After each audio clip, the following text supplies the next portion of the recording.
A service of KIBMradio.com, the Internet's home for an all old-time radio.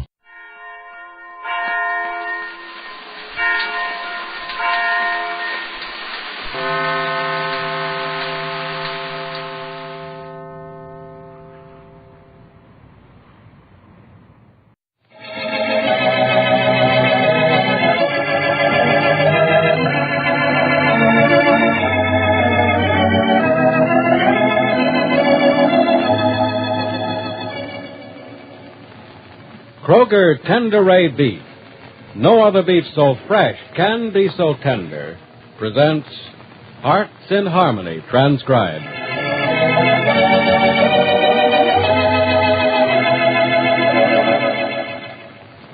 You know, one of these days when we come visiting at your house, we're going to bring some mighty grand news with us. We're going to say that famous Kroger Tenderay Beef is available once more. Mind you now, that news is yet to be told. For those wonderful, fresh, and tender Kroger Tenderay beefsteaks and roasts are still hard to get. And do you know why? Well, because it's difficult to obtain the top grades of grain-fattened cattle that are used for Kroger Tenderay beef. Yes, Kroger selects only the very top grades of grain-fattened cattle. And then it's made naturally tender in just 3 days by the famous Kroger Tenderay method. It's always fresh, because through Kroger's own Tenderay method, there's no need for wasteful aging or loss of savory juices. Now, there are the reasons Kroger Tenderay beef is always fresh, always tender, always juicy. And one of these days in the near future, you'll be able to walk up to the meat counter of your Kroger store and get this beef that's so famous, because no other beef so fresh can be so tender. Until that time, please remember, right up to the day when you can buy Kroger Tenderay beef again, Kroger will always bring you the very best beef that is available on the market.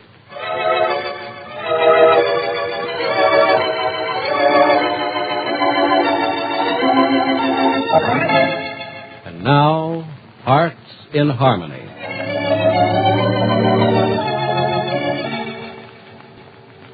Captain Harlow of the Rossville Police, because of his friendship with Johnny Keith, has agreed to question Freddie Lang privately in Penny Gibbs' home. He's doing so now. With the police captain and Freddie in another room, Penny and Professor Rogers wait impatiently in the living room. How long has it been now, Professor? Oh, well over 2 hours, Miss Gibbs. It's nearly midnight. When do you think it'll be over? Well, there's no telling. That police captain looked like a rather thorough fellow. He'll keep on talking to Freddie until dawn if he doesn't get what he wants before then. What can they be talking about all this time? Miss Gibbs, Freddie Lang is probably 20 or maybe at the most 22 years old. The last 14 to 15 years of his life have been nothing but trouble. It takes a long time to unburden yourselves of 15 years of trouble. Yeah, I guess it does. But the 2 hours he's been in there seem like 2 years. Probably like 200 years to him. I don't doubt that, but I suppose it's going to be time well spent. Well, that's the general idea behind the spending of it. Captain Harlow is hoping to find that Freddie really isn't in serious trouble. You mean to prove that Freddie didn't rob Mr. Carney's store, I hope. Yes, I hope. But you don't have much confidence that he will, do you? Well, let me put it this way. I'm not going to condemn the boy until I know more of the facts. Mm-hmm. Say, you know, I'm beginning to wonder how much longer Captain Harlow is going to keep him in the other room. Yeah, this waiting is awful, isn't it? It isn't good. Is the fact that it's taking so long a bad sign? No, not necessarily. But you think it might be? Not any more than it might not be. In other words, you're not committing yourself. In these words and no others, I just don't know. They're not very encouraging words. Say, you really like Freddie, don't you? Is that wrong? I think so. What's wrong with it? He's a likable kid. Oh, he's a little thoughtless at times. Most of the time. But so are all of us at times. Then it's worse when we are because we should know better. You're much too generous, Miss Gibbs. It's one of your biggest faults. Of which I have many, of course. Several. Well, I don't claim to be perfect. I'm far from it, and I know it. Maybe that's why I kind of like Freddie. He's imperfection in its most perfect form. You're making a joke out of something quite serious, Miss Gibbs. Professor Rogers, Freddie Lang's no joke. He's an ill-adjusted, mixed-up, confused, and embittered young man. But his attitude isn't his fault. It's the fault of people like you and me who know that there are young men and women like Freddie all around us, but just don't want to do anything to help them. What's this the beginning of, Miss Gibbs? Are you hinting that you're, going to take Freddie under your wing, sort of reform him, reclaim him from among the cast-offs and show him where he has a place in the world?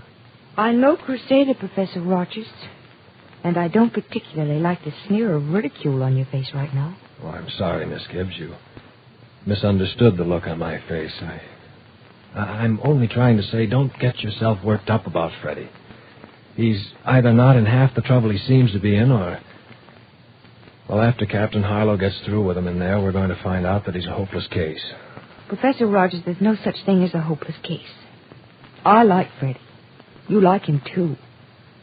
Look, why don't you come from behind that wall of yours and admit it? Well, of course I like Freddie, and I want to help him. I'm going to do all I can for him. But I just don't want you to become involved in his problems. They're not yours, Miss Gibbs. They're his and mine, too. Because I'm an uncle of his. I understand perfectly, Professor. But I'll have to ask you to understand me, too. As I said before, Freddie's troubles aren't his own fault. He needs help in order to straighten himself out. And if I can help him, just a little bit, I not only want to, but I'm going to. All right, Miss Gibbs. But if you get into difficulties yourself, don't say I didn't warn you. All right. It's a bargain so long as you don't say I told you so. I knew I couldn't talk you out of anything. Well, you're getting to know me better every day. That's something to be thankful for. Well, let's not go into that, Professor. Of course not. Forgive me. Mm-hmm. Forgiven. Oh, when is Captain Harlow going to be through talking? I told you it might go on for hours. I'm getting kind of nervous just waiting. Want to go for a walk? No, we might be out just when the captain's through. Yes, I imagine it would be better if we stayed here. Are you in the mood for music, Miss Gibbs? Not especially. You know, I haven't heard you play the piano in several weeks. It'll help pass the time. I suppose it would, wouldn't it? Mm-hmm. And pleasantly, too. Perhaps you'll even sing. Oh, you want everything, don't you? No, I'm getting a little upset with all this waiting, too. A little music and a song. I understand. Anything's better than just waiting. Well, all right, how about this? You're going to sing, too, I trust. If I can trust you to listen. I'll listen. Then I'll sing like this. There should be a cottage, not too big, not too small. That little dream got nowhere at all.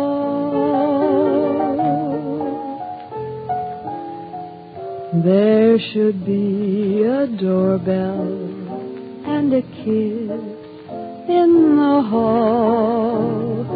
That little dream got nowhere at all.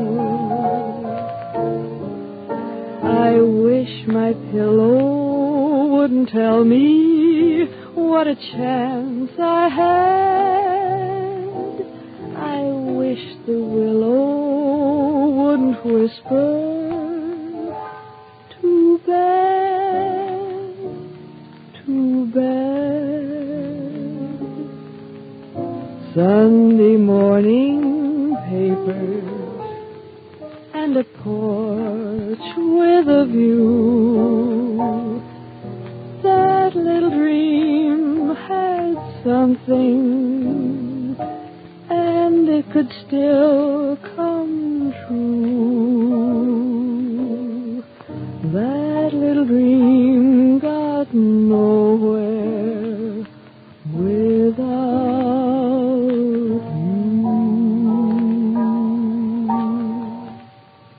you. You have a lovely voice, Miss Gibbs. Especially for passing away the time. Well, you wouldn't believe me if I argued any different. No. Oh, Captain Harlow's coming out of the other room. At last. Well, Captain? I'm sorry I kept you waiting so long, Miss Gibbs, but I had a little difficulty in drawing the boy out. And he had rather a lengthy story to tell you, too, I imagine. Definitely, Professor Rogers. And what's the verdict? I'm afraid it's not going to be as pleasant as we'd hoped, Miss Gibbs. Well, what is it? No verdict at all. What do you mean, Captain? Just this, Professor Rogers. He robbed Jeff Carney's store? No, Miss Gibbs. I'm absolutely certain he did not rob Carney's store. And I think I'm going to be able to persuade my superiors to accept my recommendation that Freddie be released from all suspicion, but that's the only good thing that's come out of my talk with the boy. I see. Well, you talked with him for hours. There must be a lot of bad that came out of it. A great deal, Professor. The boy's confessed a series of crimes in New York. I think he'll have to be turned over to the New York police to be punished or set free as they see fit. Oh, how awful. I'm awfully sorry, Miss Gibbs. I know you hoped the boy was innocent. I'm afraid you have a criminal in your house.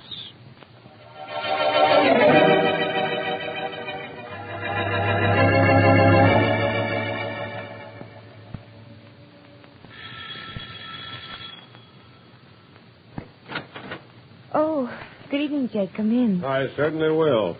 Jed, what's wrong? You know very well what the matter is. Where's that boy? Oh, he's in the study. Professor Rogers is talking to him. Get him out of here, Penny. Look, Jed, I thought we'd been all through this. I know that, Penny. And I've just been through the most awful session with Captain Harlow, the police. And I don't think I went down there snooping either, because I didn't. I just ran into the captain on the street, and he told me about being down there to see Freddie. And, what else did he tell you? That the boy is wanted by the New York police, and for good reason. Yes, Jed, he is wanted by the New York police. But I don't think it's worth a good reason. Frankly, I still don't think he's done anything wrong at all. Look, Professor Rogers has been talking to him for an hour. He's going to get the real truth. And the real truth is the boy is a criminal and ought to be locked up. I don't think so. And I think Professor Rogers is just... Well, what you think? You're just about to know. Well, here comes Professor Rogers now. Oh, good evening, Mr. Billings. I didn't expect to find you here. No, guess you didn't. But don't let my being here stop you from telling Penny the truth. The boy's a criminal, isn't he? Oh, I hesitate to call him a criminal, Mr. Billings, but he has committed certain crimes. I'm afraid he's going to have to be taken back to New York. What did I tell you, Penny? Isn't that what I said? Yes, Jed, that's what you said. But you listen to me, both of you. Maybe you won't fight for Freddie, but I will. I don't know how. I don't know what I'll have to do. But I'm not going to let Freddie Lang go to jail.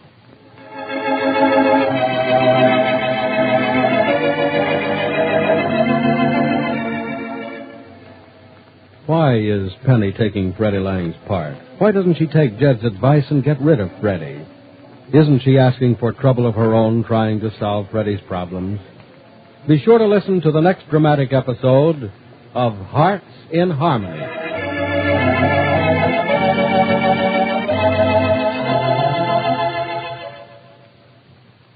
There's a grand and glorious day coming soon. That's the day you'll be able to step up to the meat counter of your Kroger store and say, "Kroger Tenderay Beef, please," and get it. Yes, one of these days soon, fresh and tender Kroger Tenderay Beef will be available again. But while you're waiting for that day to arrive, just remember that Kroger will always supply you with the best beef that is available. And remember that your Kroger store offers you a tantalizing selection of fine meats. Seafoods with an ocean-fresh flavor, and real country-tasting poultry, and priced for real thrift. So for the finest in foods, go to your neighborhood Kroger store.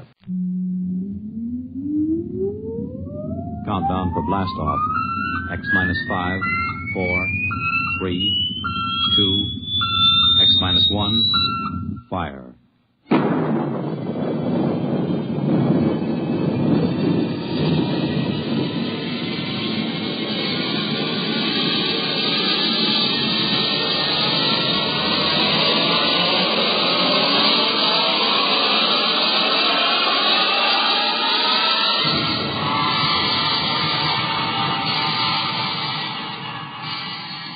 From the far horizons of the unknown come transcribed tales of new dimensions in time and space. These are stories of the future, adventures in which you'll live in a million could-be years on 1,000 maybe worlds. The National Broadcasting Company, in cooperation with Street and Smith, publishers of astounding science fiction, presents X minus 1.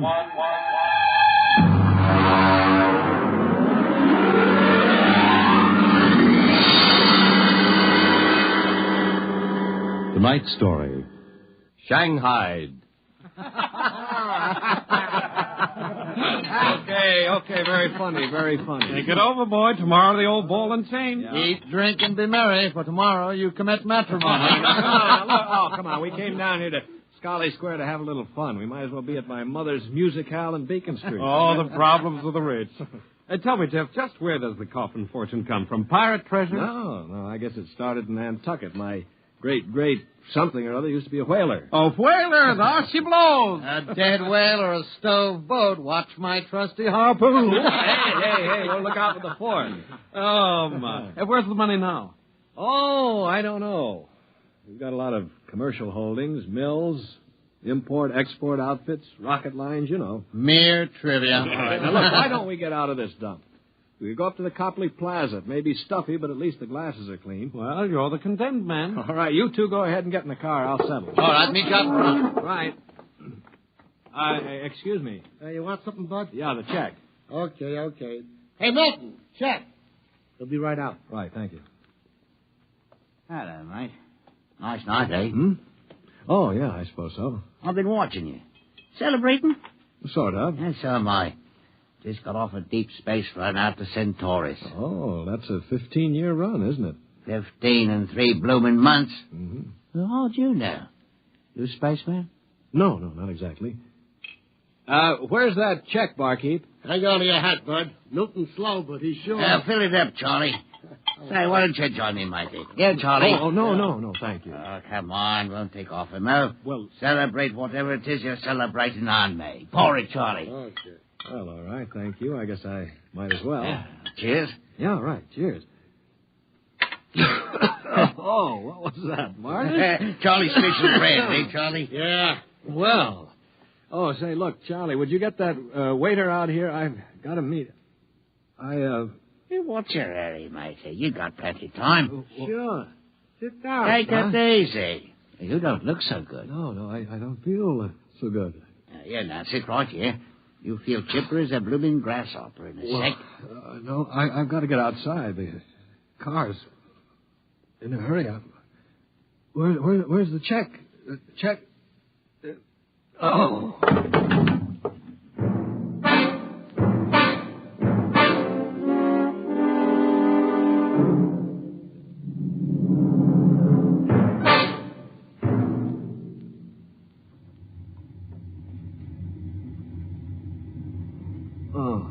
All right, matey. Up on your feet. Wakey. Oh, right. Let go of me. What's the idea? Rise and shine and greet the dawn. What? Where am I? What's going on here? Come on now, matey. Up in there. Wakey. No, wait a minute. So you were at that bar, Scarlet Square. Come on now. Up on deck or you'll be in trouble. Deck?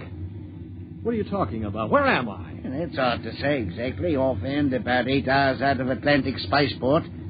Atlantic Spaceport? Now, look, what kind of a joke is this? If Alan and Peter think this is funny, what ship is this? R.S. Michael M. Rafferty, coffin line. Oh, coffin line. Well, that makes it easy. Now, you've got to put back to port. Forget your toothbrush, thank you. No, listen, you runt. You take me to the captain, or I'll tear you apart. Here, I'll grab my jacket. All right, get moving. Sure, my dear. I'll take you to the captain. But you're going to be sorry.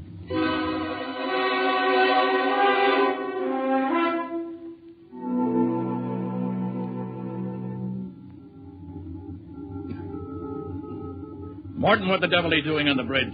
Get below before Right away, sir. Only this here gentleman asked to see you. Yeah, that's right, Captain. There's been a mistake made. I'm afraid it was supposed to be a joke. Oh? Yes, you see, I'm going to be married today, and I suppose the boys thought it'd be funny to make me miss the ceremony. I'm sure it won't be too much trouble to have you drop me off back at the Atlantic Spaceport. What? Morton, what is this? Well, simple, Captain. He wants you to turn the ship around, that's all. Now, look, if there's any trouble with your superior, I'm sure I can fix it up. You see, I'm Jeff Coffin. Yeah? Well, you don't understand. My father is Cyrus Coffin. He owns this ship. Oh, he does, Morton, get this drunk below. Now, just a minute. I can understand you're not believing me, but I can identify my... Hey, where's my wallet? I've been robbed. Well, now, look, Captain, wait a minute. All you have to do is radio back and check. Mr. Black, remove this man from the bridge. Yes, but... Hi, sir. You heard the captain, Buster. Oh, now, wait a minute. Let go of me. This is no way to treat a passenger. Passenger? Huh. Wake up, sonny boy. You're one of the crew. Now get below.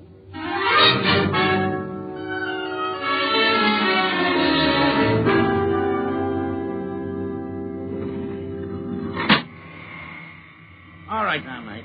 Grab yourself a buffer. Get to work on those deck No, lights. but they can't get away with this. This is kidnapping. Perhaps yes, perhaps no. Now get this here deck nice and shiny. We might even see about some grub. I'll be back in 2 hours. And mind you, I want to be able to see me bloomin' reflection in it. Better polish that deck plate. They can't get away with this. Oh, law says once you sign on, you're under absolute orders. I looked it up. Yeah, but I didn't sign on. I was kidnapped. You won't be able to prove it. Come on, mister, please. I didn't get anything to eat yet today, so give me a break, huh? Oh, all right. What do you do, run the buffer over it? Yeah, that's right. Like this. You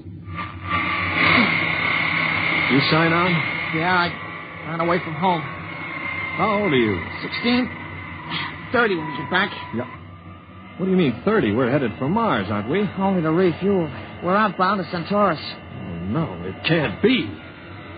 Well, that's a 15-year run. Morton! I've got to get back. No use. I'm getting married. My bride-to-be will think I'm dead. Martin! Martin! What's up here? You want me to call Mr. Black again? He'll give you what for. Listen to me, Morton. Listen, I've got to get back to Earth. I can't disappear for 15 years. Oh, is that the fact? Look, we stop at Mars, right? Yes, and you'll be below decks under lock and key. Listen to me. If I can make it worth your while, will you get me off at Marsport? Jumping ship, huh? That's real naughty, mate. $1,000? Why, what would I tell me poor old mother and dad say? $2,000. 5 in advance. What do you mean in advance? You're probably the one that rolled me for my wallet. I'll find a way. They don't believe your young Coffin, but maybe I know better. All right, it's a deal. Look, Mr. Coffin, can you take me with you? I didn't realize what it would be like. I can pay my share. I could work it out for you, or maybe borrow money. I couldn't stand 15 years. I'd go crazy. All right, sure. What about it, Morton? Boy'll cost you another 1,000. You cheap swimmer. Here now, Mr. Coffin. I'm all what stands between you and a lovely pleasure cruise for 15 years. So I'll thank you to treat me with a respect and politeness what a gentleman like myself deserves.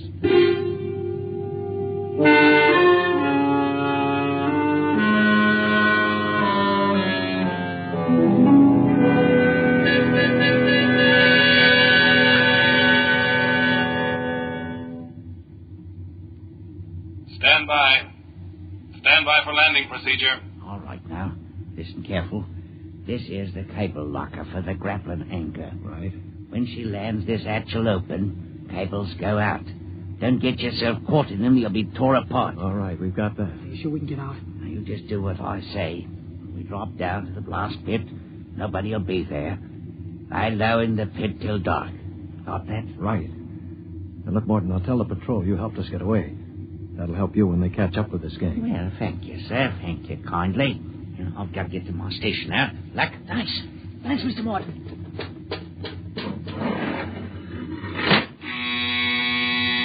Now, there's the landing horn. Now, keep clear of that cable, Joey. Here we go. Right. Hold on tight.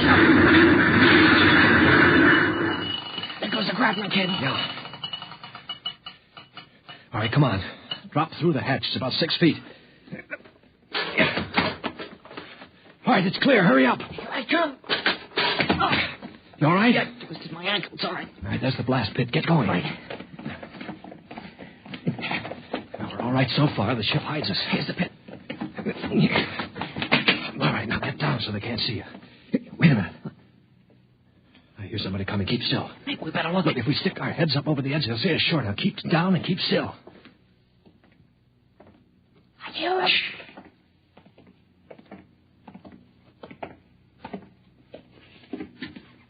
Well, well, well. Look what we have here. 2 little babes in the wood. Now, you two move and I'll shoot you in the belly. Morton, you got good eyes. Oh, I told you I saw him coming this way, Mr. Black. Jumping ship. My, that's a terrible thing to do.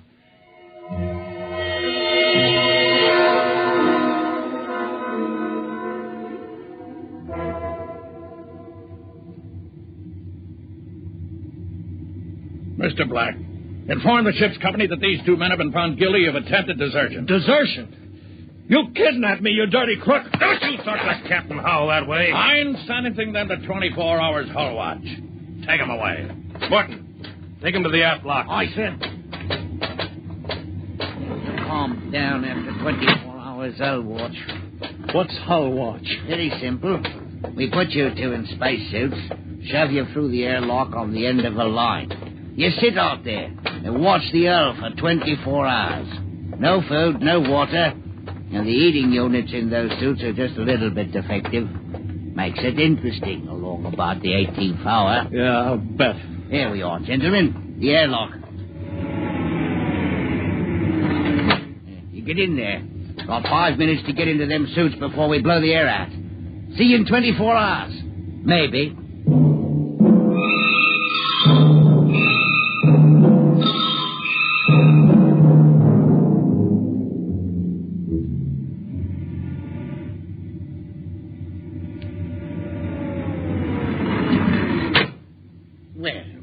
Welcome back to our little home. Water.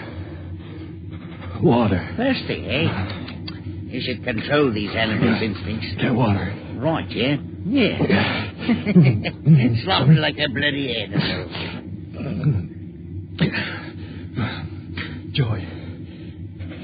Joey passed out.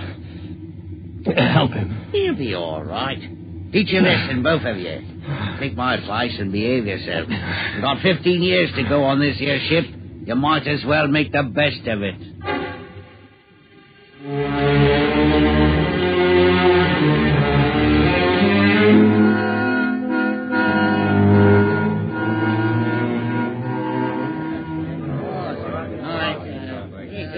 Hey, Morton! What do you call this That's thing? your supper, mighty food concentrate. What's the idea? Only 2 months out and on concentrates already? You complaining? Yeah, I'm complaining. If Captain Howell's chiseling on the manifest, that's his business. But when he tries to take it out now, Just keep quiet or I'll turn you into Mr. Black. Concentrate is what you get to eat from here on out. Now shove it into your face and keep quiet. Suppose I shove it into your face and see how you like it. What's going on here? What's going on? Morton. Struck me, Archwant. 48 hours hull watch. All right, what are you all looking at? Get back into your places. Morton, bring that man down to the aft airlock.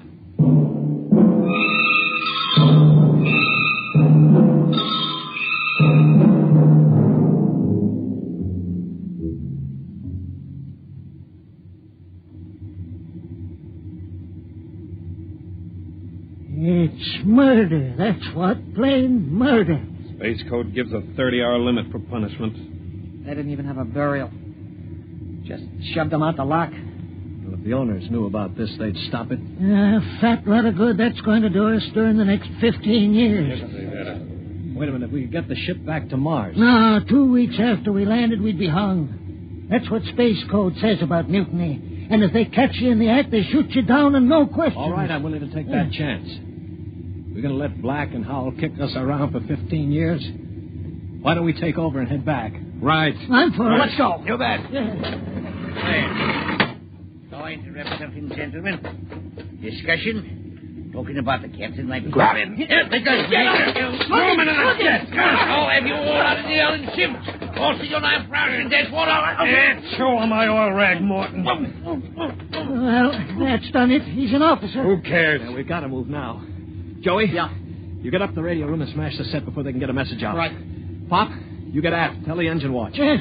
The rest of us will go up on the bridge. How about this, rat? Tie him up. Speed counts now. We've got to take over before they know what hit them.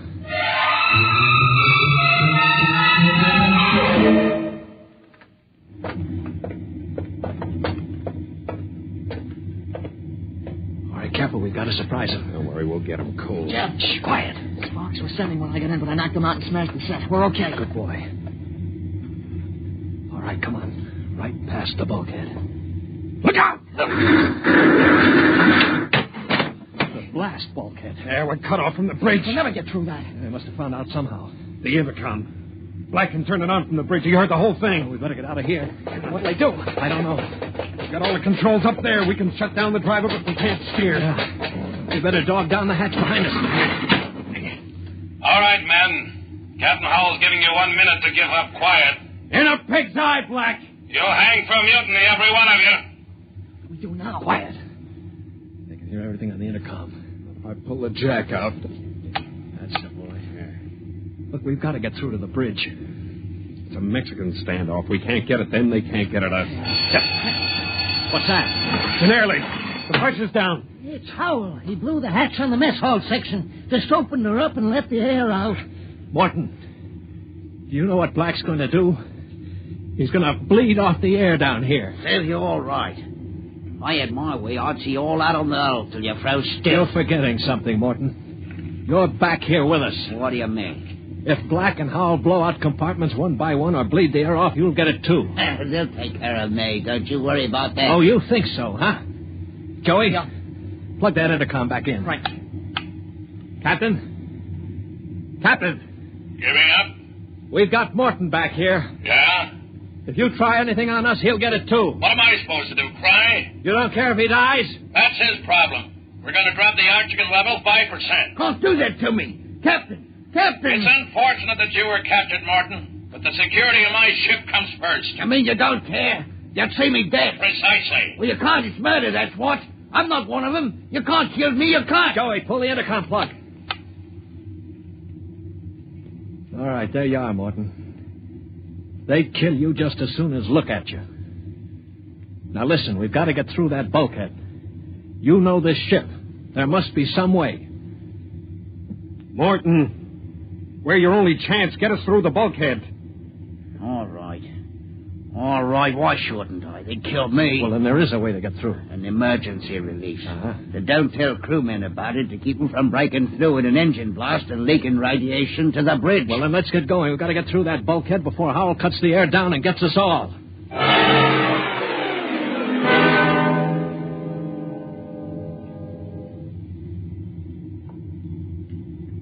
Here's the bulkhead, Morgan. Where's the release? Under the floor panel. You can pry it up. All right, hurry. I got it.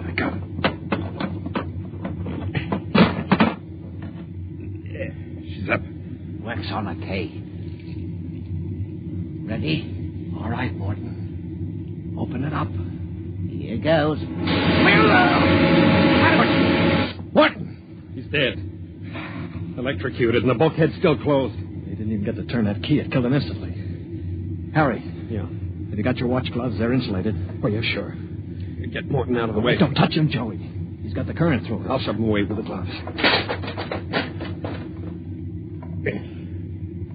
All right, now. Stand by. Here goes a key.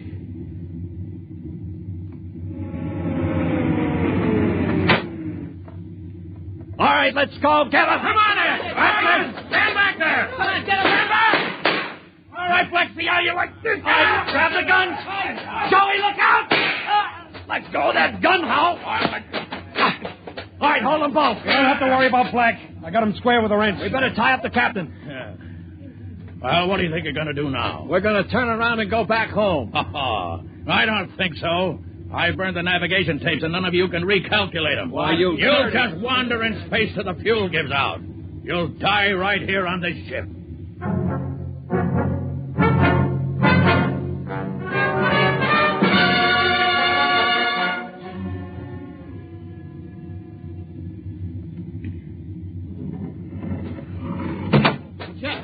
Jeff, the interceptor screen's went on. Meteor? No, it's a ship. A patrol ship coming up on us. Oh, they must have got an SOS off. Yeah. Well, I'm not so sure that's the well, wait a minute. We don't have to worry. We can just tell them the truth. You're not familiar with space code, young man. Mutiny is punishable by immediate execution. In other words, they don't ask questions. They just shoot. He's right, Jeff. We're through. Can we get away? Not from a patrol ship. Already sent us a heave-to flash. If we run, they'll blow us out of space. I'm afraid your mutiny is about over with, gentlemen. They'll be aboard in an hour. And 10 minutes after that, you'll all be dead.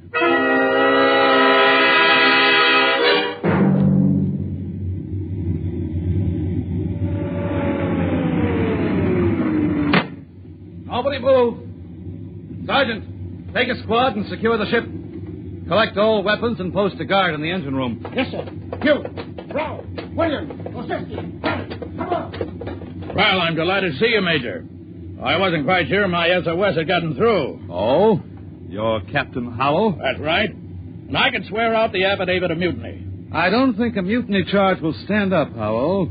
Not with a relief of command warrant out for you. I think we'll just forget about it. But you can't do that. Space code is clear. You recorded my SOS. No, we didn't, Howell. Then how'd you get here? They sent us after you to get Jeff Coffin. Where is he? I'm Jeff Coffin. Jeff, we had a missing persons alarm for you, and then when a check you signed turned up at Marsport. A check? Mm-hmm. Oh, that's right. I gave one to Morton to help me get away. And he sold it to a fence for half face value. We traced it back to the ship. Coffin, I've got orders to escort you personally. We're taking you back to Earth. Can I send out a message, Major? Of course. Oh, that reminds me, Jeff. I've got one for you from your fiancée. She said to tell you that she didn't object to a bachelor party in principle, but she did think 6 months was stretching it a bit.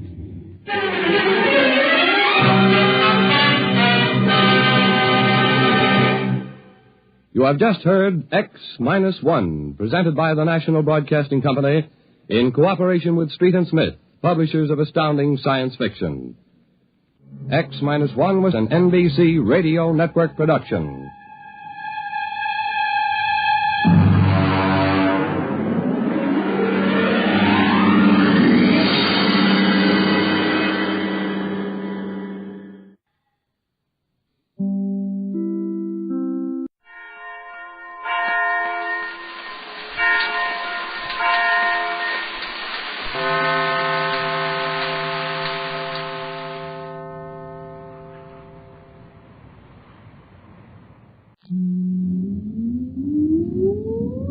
Countdown for blast off. X-5, 4, 3, 2, X-1, fire.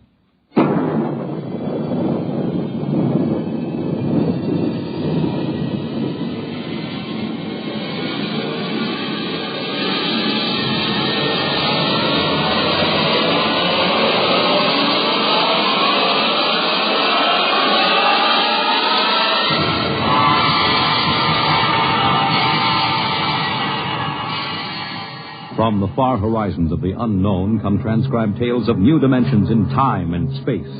These are stories of the future, adventures in which you'll live in 1,000,000 could-be years on 1,000 maybe worlds. The National Broadcasting Company, in cooperation with Street & Smith, publishers of astounding science fiction, presents X-1.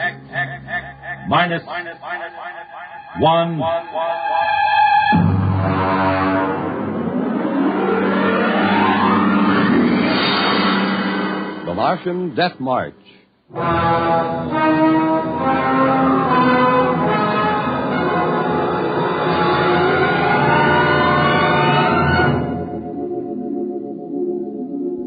I've always been interested in lost causes. The revolt of the Scottish Jacobites against England, the last stand of the Cherokee and Sioux Indians, and the death march of the Martian Highlanders in 1997. There's been a lot written about that march. The UN Commission report covers 4 volumes, but the whole story isn't down on paper yet. I know it because I was on that march from the beginning to the end. There's one part of the story that no one ever mentions. The Martian Death March of 97 was led by an Earthman.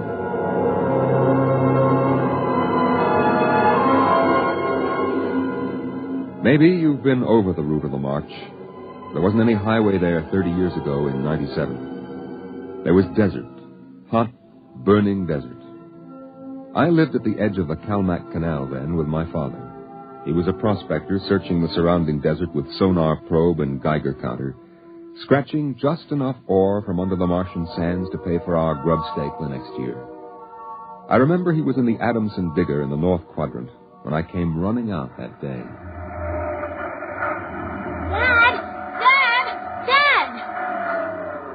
There's somebody coming, Dad, across the desert. You sure? I saw them. They're a couple of miles out. Well, how many cars? They're on foot.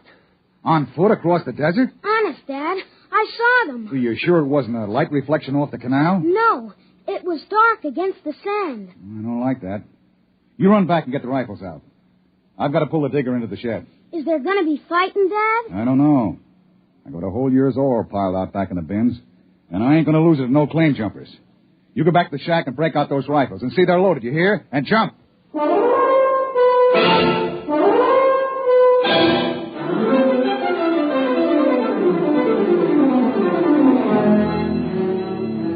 Dad had 3 surplus Army rifles and a couple of homemade grenades made out of ore cans stuffed with Adamson A explosives. We crouched inside the shack, waiting. The shadow of the water tower in the doorway grew longer as the quick Martian dusk settled down over the desert. And there they come, Al. There's 2 of them. What's that on the first one's back? Why, I haven't seen one of those in 20 years. What is it? A one-man desert tank. They used to carry water that way before Adamson put out the air-still units. There's something funny about that second one. Look, he's all spindly, and his head's funny. He's funny, all right. Al, that's a Martian. I never saw one off the reservation before. There hasn't been one, not in 10 years. I don't like this. Here they come into the dooryard. You remember what I told you. Line up the sights and just squeeze the trigger. Hello! Hello there! Now, Dad? Hello! Wait a minute. What do you want? Water! I need water. Who are you? My name is John. John, huh? What are you doing with that spider? His name is Cantalcar. I don't care what his name is.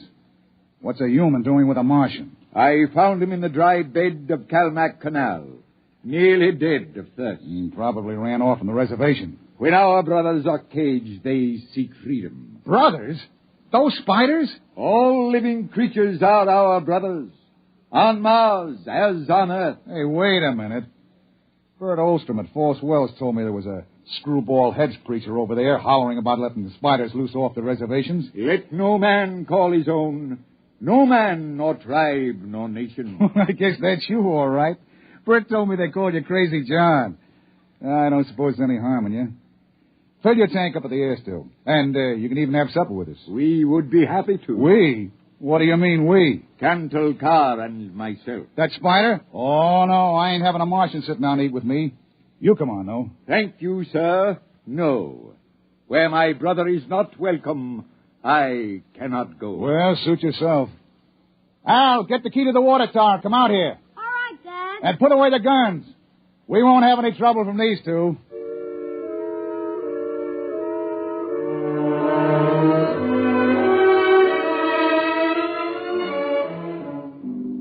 The old man filled his tank at the air-still tower, and the Martian went through the ash pile for half-burned fuel brick. When we went in the house for supper, I could see them silhouetted against the fire. The old man with his wild hair and beard, and the thin, spidery arms and legs of the Martian. Dad? What?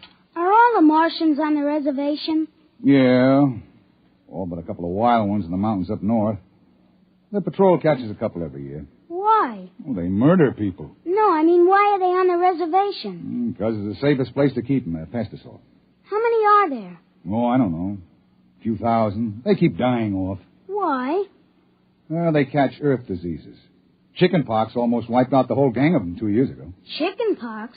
I had that. It didn't wipe me out. You ain't a Martian. I was born on Mars. Well, I mean you ain't one of those spiders. Now eat your food, it'll get cold. Okay. Dad?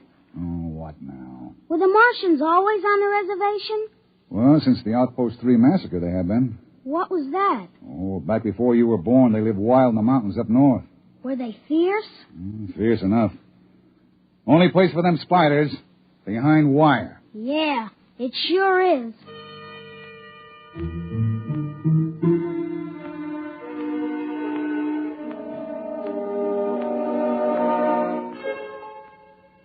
Out in the dooryard, the campfire flickered at the base of the water tower.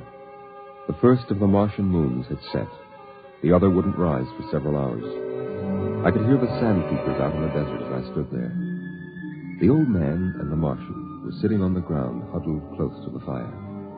It gets cold fast on the desert when the sun goes down. Is that you, boy? You can come up to the fire if you like. My dad wouldn't like it. All right. But I'm not afraid of no spider. No, there is nothing to be afraid of.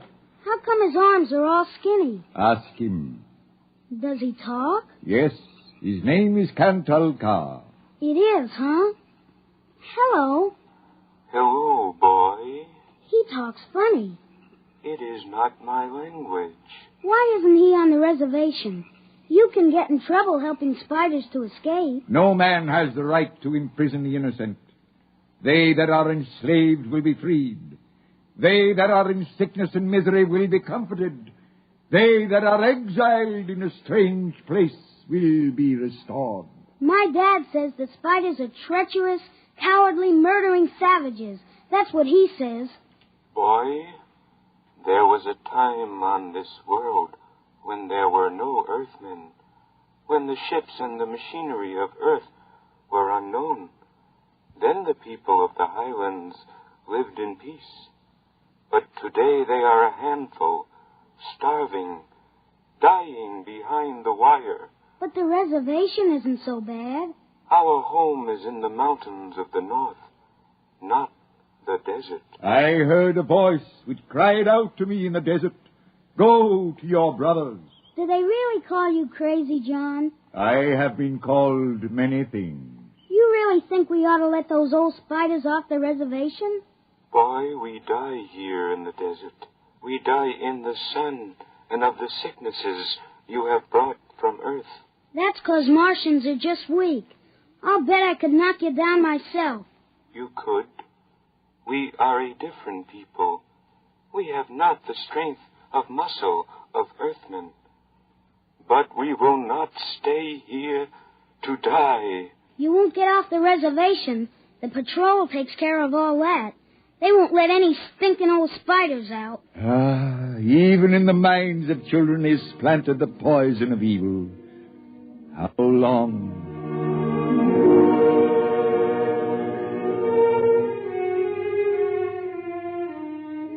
That night through the window, I could see the flicker of the old man's campfire. He was walking up and down now, shouting, singing hymns, verse after verse, his white beard catching the light as he passed behind the fire. The Martian sat slumped over, his thin, spindly arms folded across the huge barrel chest that had developed over the centuries as the air of Mars thinned and escaped into space. In the morning, I looked out, and they were gone. Looking back now, we wonder how they did it. The high-voltage wire around the reservation carried a fatal charge. The patrolmen in the tower had 50-caliber machine guns. The desert around the camp was mined heavily. Yet, at dawn, August 7th, 1997, they broke out. I was down at the dried-up canal bed hunting sandpeepers when my father came running after me. Al! Al! Here I am. Come on, back to the house. What's the matter, Dad? You shut up and run. What is it? The spiders busted loose. Bert Olstrom radioed in. They coming here? They're headed this way, the murdering devils. They kill anybody? 6 patrolmen when they busted through the wire. What are you going to do, Dad? Fire a keg of Adamson A across the gate. You get in there and get the guns out.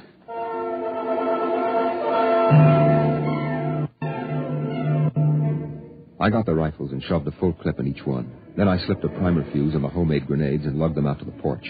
Dad was running lead wires back to a detonator from a half keg of Adamson A he'd set across the gate. There. That's it. Now, give me one of those rifles. Will they be here soon? You can see the dust over the rise. Murdering spiders. What'll they do? I don't know. Now, make sure you get a good sight, Al. Don't waste any bullets. There they are, Dad. There they come. Oh, wait a minute. Hold up now. I want to get a good shot. Let him get closer. Dad, that's Crazy John up in front. There. He's taller than the spiders. You can see his beard. You're right. Oh, that renegade rat. He probably helped them break out of the reservation. Listen, Al. If anything happens to me, you ride out back to the shed. You can hide out in the empty ore bins till they go away. Now, you got that? All right, Dad. We're going to come in. The spider's shouting something, Dad. Probably a trick. Get down a little, Al. You're in the way. I got him clear now. Right in the head. Up a little now. Got him. Got him, Al. Dad, look out. They've got guns. Down. Get down. Oh, Dad. Get out, Al. Get out to the shed. Dad, you're hit. Go on. Those spiders are going to rush. Now get going. No, I can't let you. I want you to get out of here. You hear? Get out.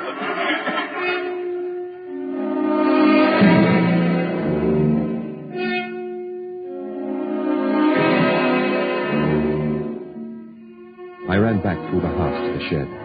Behind me, I could hear the Martians sweeping up to the dooryard. Then suddenly the ground shook, and I could feel the dull concussion waves hit my ears as the Adamson A exploded. I could hear the high, whispered screams of the Martians and the rattle of fragments on the metal roof of the shed. I dived into the empty ore bin and slammed the hatch almost shut. I sat there waiting. Then suddenly a shadow fell across the edge of light, and the hatch slid open on top of me. You leave me alone. I'll kill you. Boy, I've been looking for you. Where's my dad? What did you do to my dad? He's dead. You killed him. You and those spiders. I'll kill you. I'll kill all those stinking, murdering spiders. They are our brothers, boy. Your father shot without warning, and the fire was returned against my orders. You mean you weren't going to attack us? Our brothers came in peace. They are going home to their mountains. We came to get water for the journey. You mean you just wanted water? You... Dad! John, the Earth Patrol will be following us soon. We must go. And the boy? We'll have to leave him here with water and supplies. No, the Earth Patrol would question him. We need the time. He goes with us.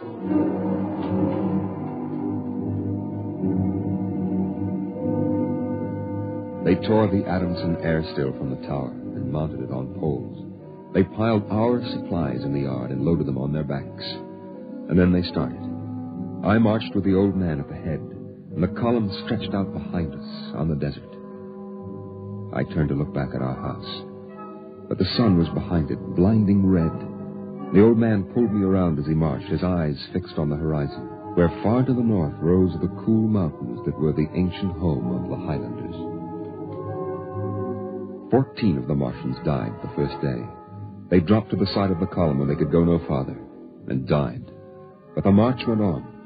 On the 5th day, we swung wide to avoid a mining settlement, but not wide enough. The miners were in ambush behind a pile of rocks.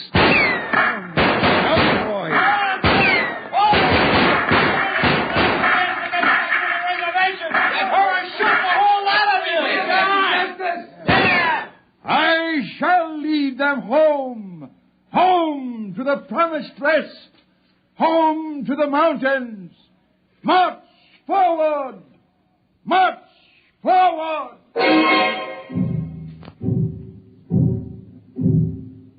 And the march went on. We wound across the desert in wild zigzags, following the paths the old man had traveled through the years. Only once a patrol plane hovered on the horizon and then shot away. The days went on, the weeks, and the Martians died. They died of exhaustion. They died of the diseases we had given. And they died of thirst. The Adamson still could produce 27 units of water an hour, no more. And on that, they died of thirst. Here, boy, here's your water.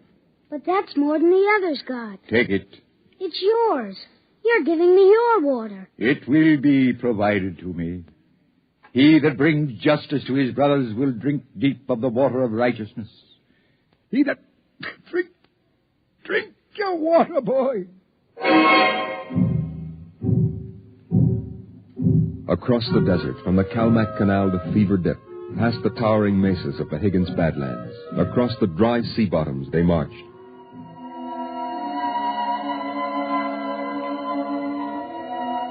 On the 54th day of the march, we halted at evening.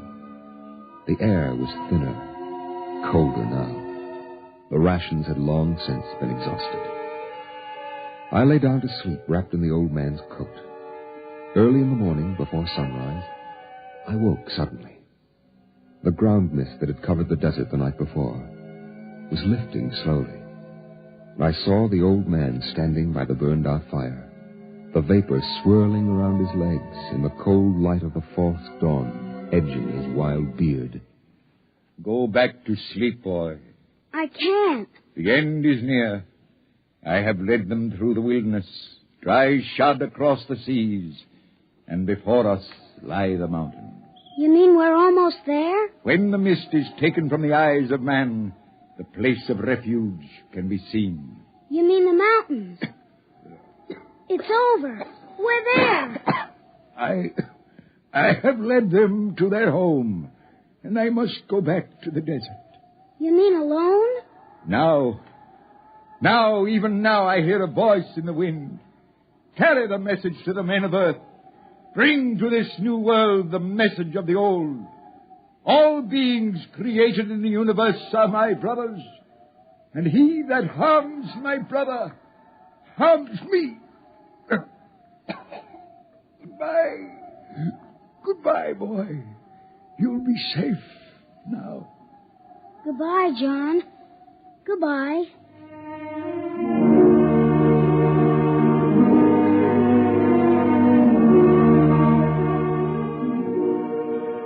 The Martians found him 500 yards from the camp, dead. Now the mist rose, and before us towered the highlands, the tall green mountains and the cool sky. The march was over. Of the 7,000 Martians who started, 900 were alive. They gathered now on the rise of ground and faced the hills. Their thin bodies wavered as they stood, and some dropped to the ground as they stood there. But there was a light of hope in their large, staring eyes. Most of them had died, but they had died on the way home. And now the march was over.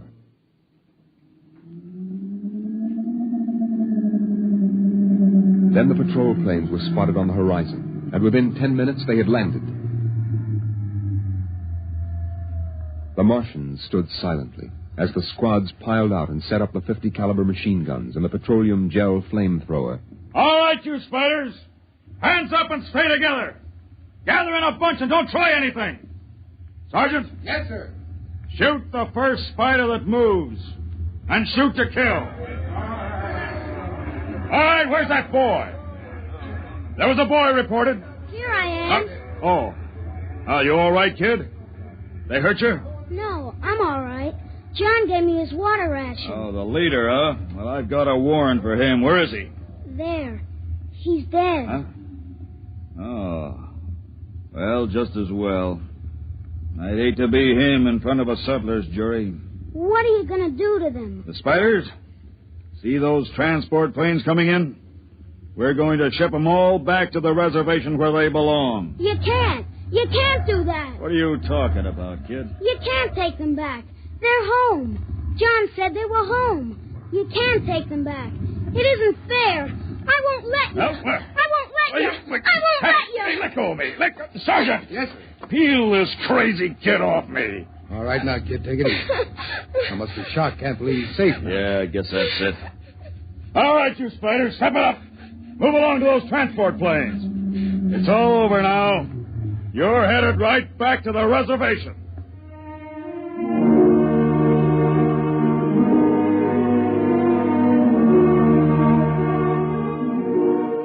They separated them in groups of 50 and loaded them on the planes. 900 out of 7,000. And soon the first big-bellied ships waddled out on the hard sands and lifted slowly into the air, headed back to the south, flying over the trail of dead and dying who started on the march to the highlands, the march to home. Don't worry about them spiders, kid. We'll take care of them. Come on now, kid. You'll feel better as soon as you get back to civilization. I looked once more at the green mountains towering through the mist. And then, just before the motor raced, I saw John, crazy John propped up against a dognut bush where the Martians had placed him. The wind from the south gave the wild hair and beard a rippling life. He faced the hills, the home and rest he had promised his brothers, as he led them through the wilderness of Mars.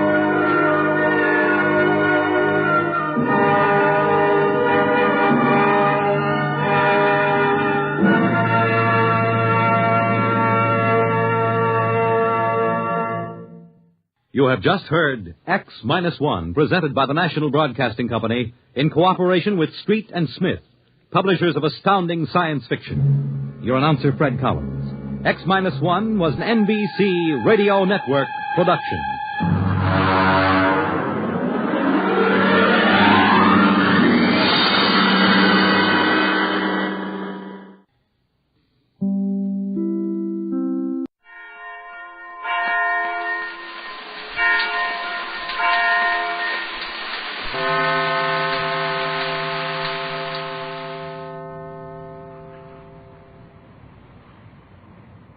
The underwater city of Euclidia has a new surprise to offer in each of its giant rooms.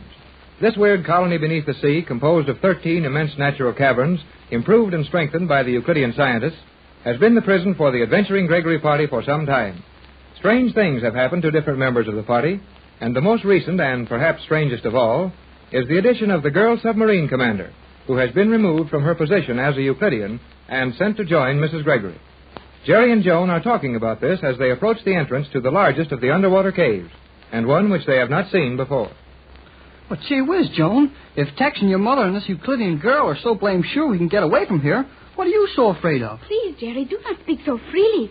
We may be overheard. Not along here. That girl commander said we could talk in this room just the same as if we were outdoors. I wonder if she will remain loyal to us. Oh, sure she will. I know that you are very sure of the attractiveness of your world, Jerry, but it does not hold everyone.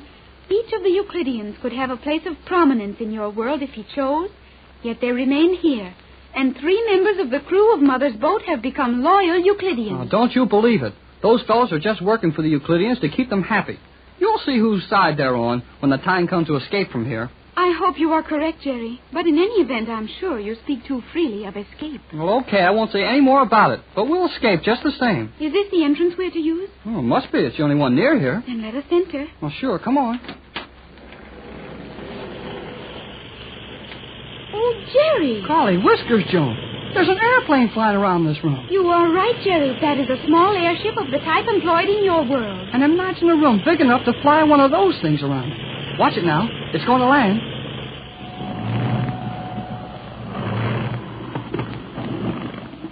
Jerry, there is no one in that plane. There ain't what? Not ain't. No, isn't either. You're right. That cockpit is empty.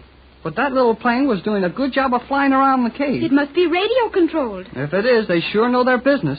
That landing was the smoothest thing I ever saw.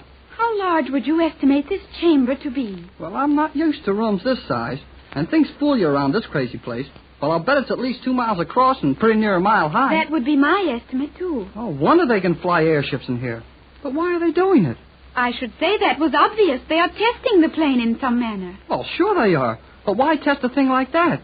Well, they've got rocket planes here that will go 1,000 miles an hour. Why would they be playing around with a little old ship like that? That I do not know. Well, I'll bet I'll find out pretty soon. G47 said we could ask as many questions as we wanted to. And here's where I asked some. Of whom are you going to ask them? Yeah, and it might be a good idea to find somebody to talk to. This is the emptiest, lonesomest room I've seen since we came here. There must be someone who was observing and controlling the flight of that small plane. Quiet, Joan. Listen.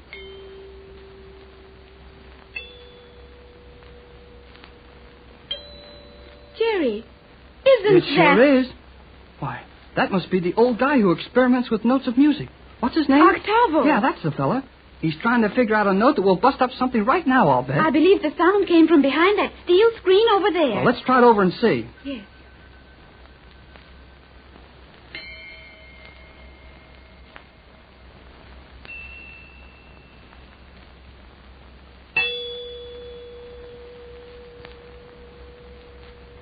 Yep, you're right, Joan. There's the old boy.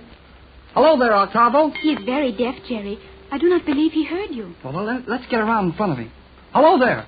I said hello. Who are you? I'm Jerry Hall. And I am Joan Gregory. I know you. You were once Cleostra, the living symbol of the perfect Euclidean calendar.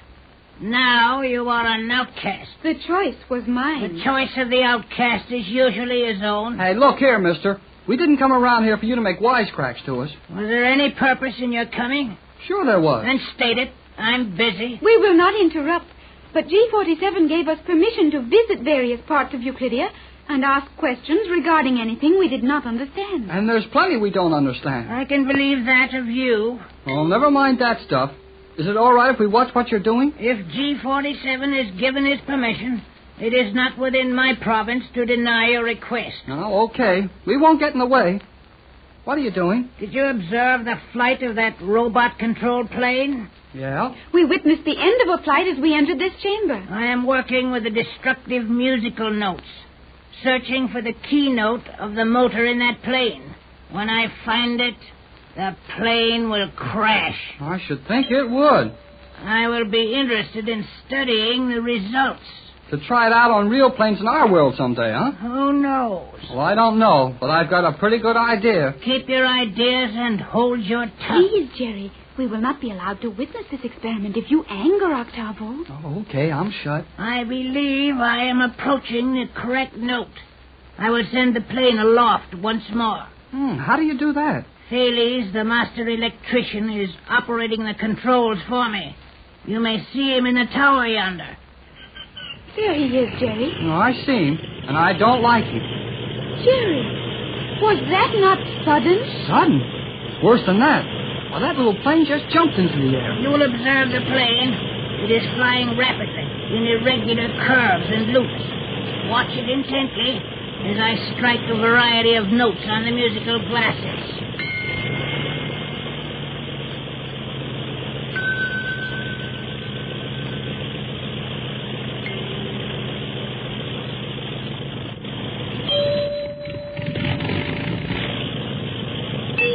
Hey, Octavo, when you hit that other note, I thought the motor of the plane started acting up. There was a change in the sound of the plane. I observed that. However, the plane continued unharmed. The musical note was, therefore, not perfect. Yep, it's still flying, but that came mighty close. I will signal Thales to land the plane and rearrange the scale of these glasses. It is very clever, is it not, Jerry? The manner in which that small plane is controlled from a distance. Sure is, but I've seen that done back home. What I'm interested in is this musical glass thing. You will observe that I will change the level of the liquid in several of these glasses. Well, which glass do you use now? That I cannot determine without going over them. Well, you've got to do all that all over again? Precisely. You are impatient, Jerry. But this is liable to go on all day. All day? Young man, I have spent a lifetime at this work, and I've isolated only a few of the destructive notes. Well, we'll walk around and look at something else while you get tuned up. You have my permission to do as you please. But let me warn you to remain out of range of the musical notes. We will be very careful. See that you are. Come on, Joan. Let's see what we can see around here. I believe there is little of interest in this cavern. It appears to be merely a testing laboratory for planes. Well, what's the matter with that for interesting? A testing laboratory for airships, and the ceiling of the place is 400 feet below the ocean. It is unique. Yeah, I guess it is. Hey, look, Joan. Is that a real airplane? Where? Right here, this little thing. It appears to be. I never saw anything that small that was supposed to fly except a kite. Oh, do not touch it. Oh, well, I wouldn't hurt it any. Nevertheless, I would advise you to leave it alone. Oh, okay. Sounds like Octavo's getting ready to try it again. The little airplane is still standing idly. Well, I guess the old boy knows he hasn't even got a note to close to what he needs. There is the control tower, Jerry. And Thales looks like he's got some fun out of doing something to us. I think that Thales and Cheops are now both very dangerous enemies. And I know they are. G47 punished both of them for letting that rocket plane crash while Tex and I were along. And they acted like it was our fault. The captain's quick action in saving all of your lives made Cheops and Thales look very foolish. And the Euclideans do not enjoy being the object of ridicule. Well, I don't think anybody does, but it's too late to worry about it now. Did you notice, Jerry, that there are clouds up near the ceiling of this cavern? Clouds? Well, by Jim, you're right, Joan.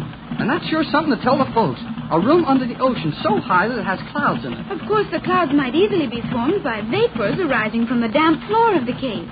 Something going on again. The old man is striking his musical glasses. And the plane's taking off again. Maybe we'll see something this A time. number of the notes have been struck, and there is no obvious effect on the plane. The old boy's staying right with it, though.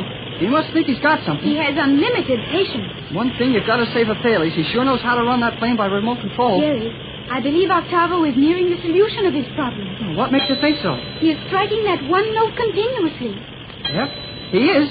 Maybe that's the one. We'd better watch that little plane mighty close now. Oh, boy! He put in your hat at that The time. motor was stopped for a moment, but it is running perfectly again. He's striking that note again. And you can hear it. It's longer. It seems to stay in the air. Jerry, that motor has stopped. And the plane is falling. No, the motor is functioning again. Boy, that was close. I wonder what he'll do now. He is repeating that note. Yep. And this time he's really making it stay in the air. The motor is uncertain. No, it has stopped. He's got it, Joan. He's got it this time for sure. The plane is falling, although Thales is working the controls in an attempt to keep it afloat. He'll never keep that ship up. Look, Joan, the motor wasn't the only thing the musical note hit. The wings. See how loose and floppy they The are? entire plane is going to pieces. It is. It's going to crash.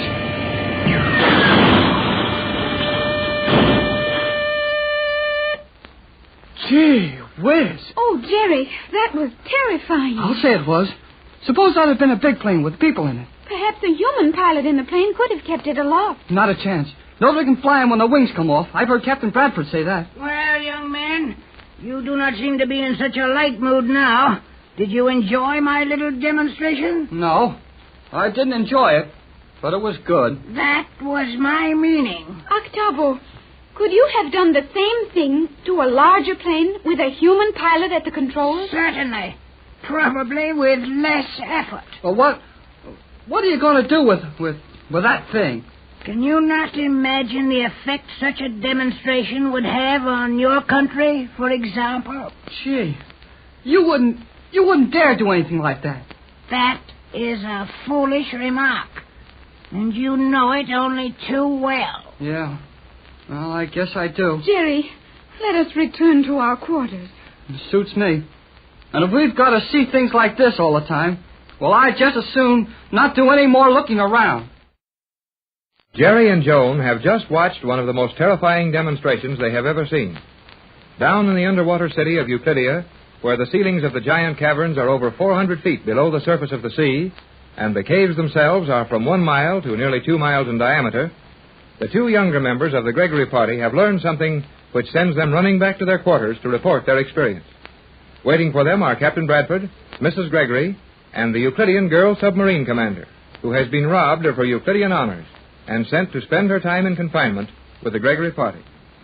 But, Tex, I don't feel quite so sure about it. Oh, take it easy, Pat. Those kids are all right. I believe the captain is correct, Mrs. Gregory.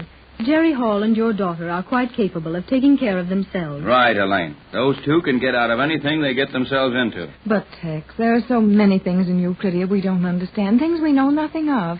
And Jerry is inclined to talk far too much and too loud. I'm always worried for fear he'll make one of the Euclideans angry. I think you need have no further worries along those lines, Mrs. Gregory. The Euclideans will treat Jerry kindly, regardless of his actions, until such time as they have secured the captain's formula. Well, then they'll wait a while. I'm not ready to let them have it just yet. And when I do, they won't enjoy receiving it. Tex, have you decided exactly how you're going to use the formula when the time comes? Just about. At least I know exactly where I'll use it. Oh, there's the 12 o'clock signal. And Jerry and Joan are not here for lunch. That won't hurt anything but their feelings. Those two are well fed. Missing a meal won't do them any great harm. The captain is right, Mrs. Gregory. Oh, I know he is. He's always right.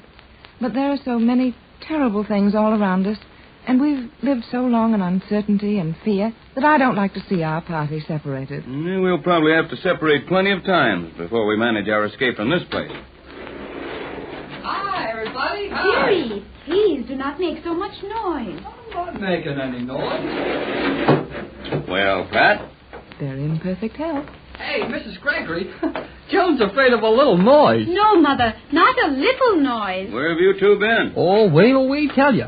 Hey, but let's have lunch first, huh? The table is not rising through the floor. Perhaps luncheon is being delayed. Well, they don't delay things for fun around this place. I'll bet they're mad at us, and we don't get any lunch. Have you been doing something to get yourself in bed? No, Captain, but we have watched a very wonderful experiment. Oh, tell us about it, John. Oh, we will. But let's eat first, huh? As you have observed, it will be rather difficult to eat without food. What has happened? Well, we don't know, dear. The luncheon signal sounded just before you and Jerry came in, but the table isn't making its usual startling entrance.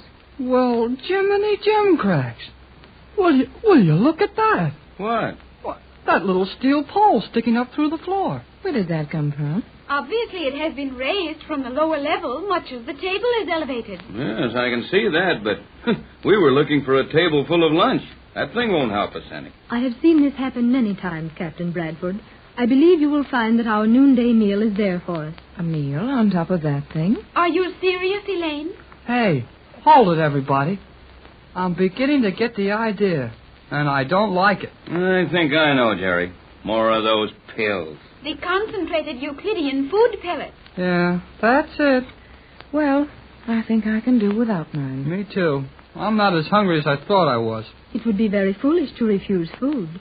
We will find that this concentrated meal is an indication of an emergency within the city. And if we do not eat now, it may be some time before we will be offered another meal, and certainly some time before another meal of worldly food is sent to us. Will you please bring the pellets, Jerry? Oh, yeah, sure. If this is all we're going to get for a while, we better eat it. Yep, here they are. 5 little pills for us to get fat on. Well, I can't give you any choice. They're all alike, so help yourselves. Thank you, Jerry. You do not seem to enjoy the prospect, Mrs. Gregory. Well, none of us are crazy about it, but it's the best thing we have offered right now. Thanks, Jerry. This is very nice, thank you. What's nice about it? When you are offered food on Euclidia, it will be well for you to remember that anything you receive deserves your gratitude. Oh, hey, forget it, Elaine. Why, I am sorry. We understand, my dear. You have been a Euclidean so long that it's not easy for you to break away from it. Did sound startling, though, to hear the voice of that submarine commander suddenly pop out at it. I will be more careful in the future. No one could want to forget Euclidia more quickly than myself. Well, our dinner's all over. I don't feel any too fat. Now, Jerry, you are perfectly aware that the food you have eaten is entirely sufficient for your needs. Oh, sure. But I can't taste it. What did you and Joan see that kept you so long, Jerry? Oh, well, when we went over to... Pardon me just a moment, Jerry.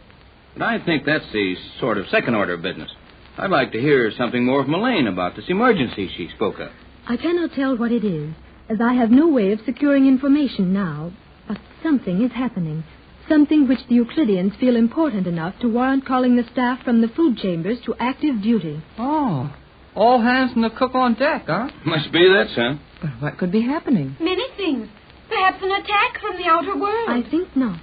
With the exception of yourselves, no one from the outer world even suspects the existence of this underwater colony. That's true, so far as we know. Well, what makes you so sure anything's gone wrong? Emergency rations in the form of this concentrated food invariably means that everyone in Euclidia has been called to their emergency stations. And the most natural emergency is an attack. Not necessarily. The Euclideans live in constant fear of the ocean. A fear that these caverns may not withstand the pressure and allow the water to flood the city? I felt that we were in danger from that. No, not that, I think. These caverns are natural, and even though the scientists do not like to admit it, their artificial structures fall far short of nature's wonders. I knew it. Golly whiskers, I knew it. Those guys aren't as good as they claim to be. Now, don't go too fast along those lines, Jerry.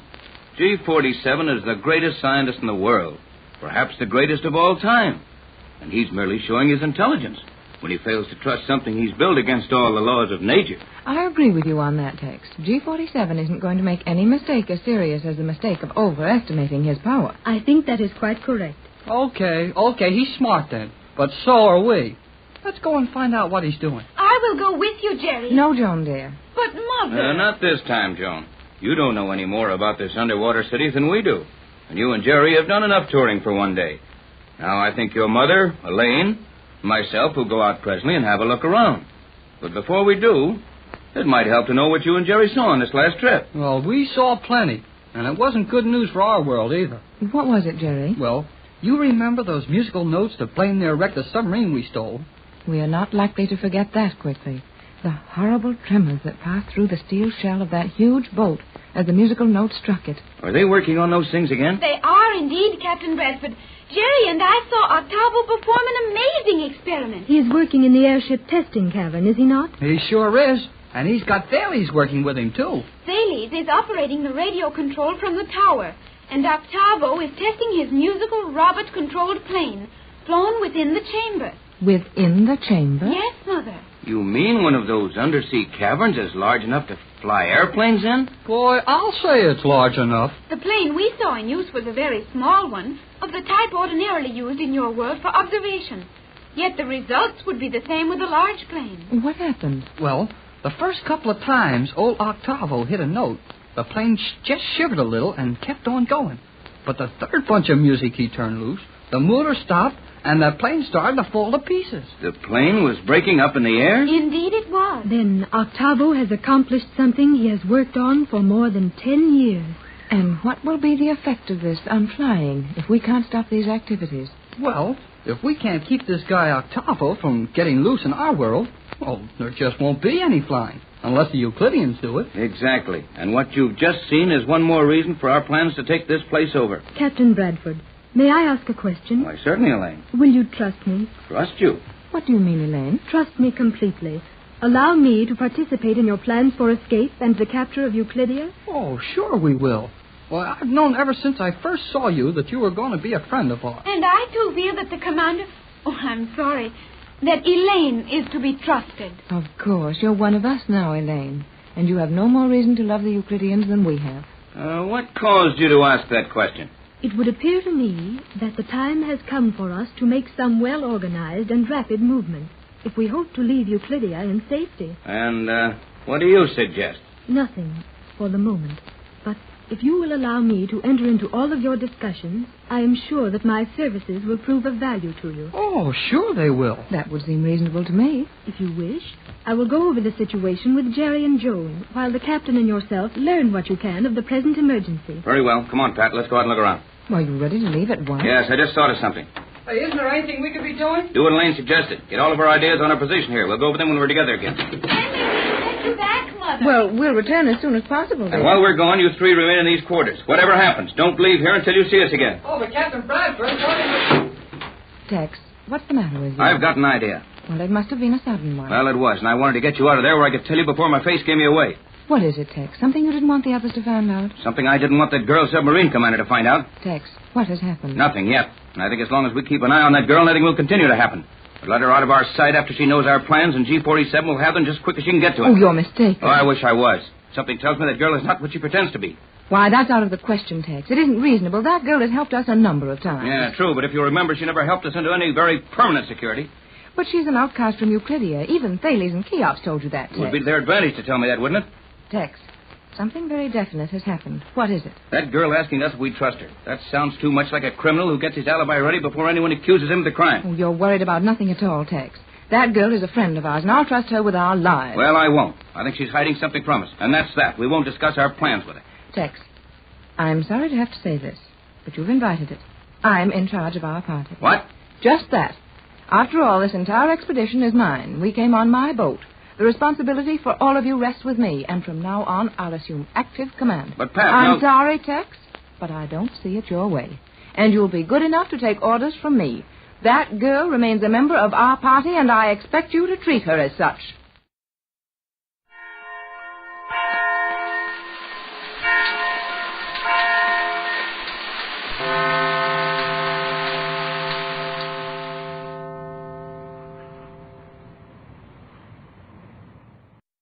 Flying tomorrow.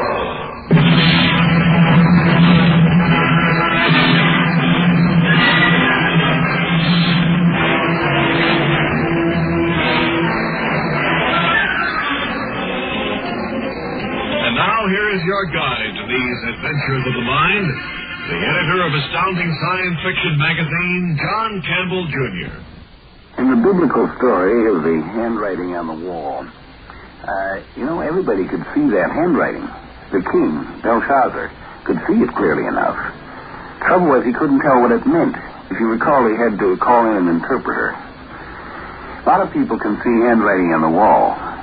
The argument is, what does it mean?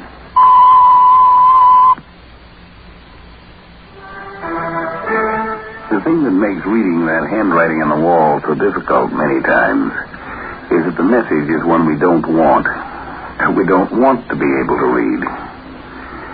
Many times when a man's faced with a problem that he can't solve, he doesn't want to admit that it's an absolute limitation that cannot be broken. Then the grand old art of buck passing comes in. That's when you start saying, well, it isn't my fault. He won't let me. Let's consider a situation of that type. My name is Lester McClellan, Secretary General of the United Nations. It was a busy day in the year 2180. The ambassador from a now independent colony on Venus was due to see me that morning. And there was a note on my desk requesting me to call Dr. Kingston, head of the UN Research Bureau, as soon as I had a chance. Kingston was working on a project vital to the future of mankind. I decided to call him. Bernie, I got your message. What goes? Good news about the space drive project. There's been a substantial breakthrough. We've made a qualitative advance. And what does that mean in plain English? That we'll be finished with the groundwork in less than a year. Maybe even next month. Have you prepared a news release on this thing? Not yet, Lester. We're waiting for official approval first. Look, can you come down to the lab sometime today? I can give you a briefing on the new material. Fill you in. I'll try, but I'm not promising. The ambassador from Venus is due any minute, and you know what a tough job I'm going to have with him. Yeah, I understand. Well, Lester, if you're free at all... I'll call you back if I am. Right. Good luck with the ambassador. Thanks. Oh, he's coming now. I can't talk anymore. Try to see me later, will you? Bye, Bernie.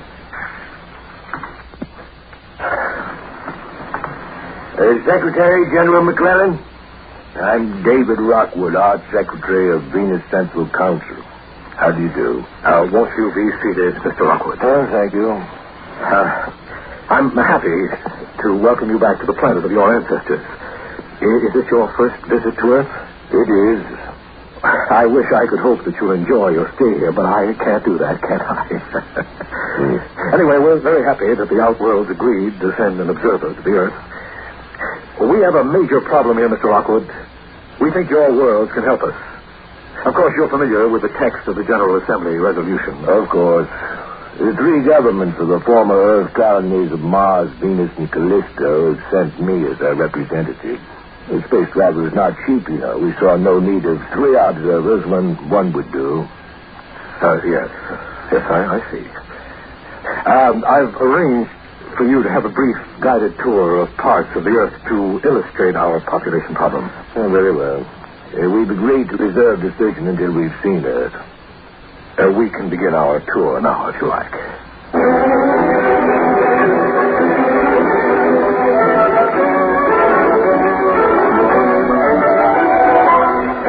And this is the Bureau of Population Statistics. You see that screen over there, Mr. Rockwood, the one with the red numbers on it? It's the up-to-date record on Earth's population. Every birth and death is automatically set into the main computer channel as soon as it's known, and within an hour it's registered up there.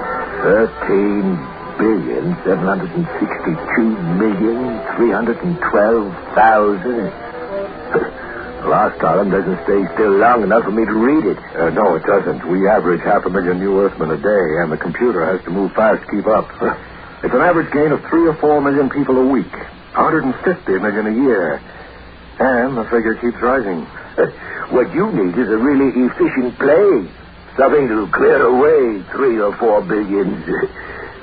I don't find that very amusing, Mr. Rockwood. An interplanetary war would achieve the same thing. Shall we move on?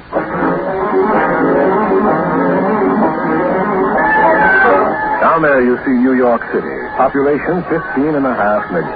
Incredible. One long stretch of buildings.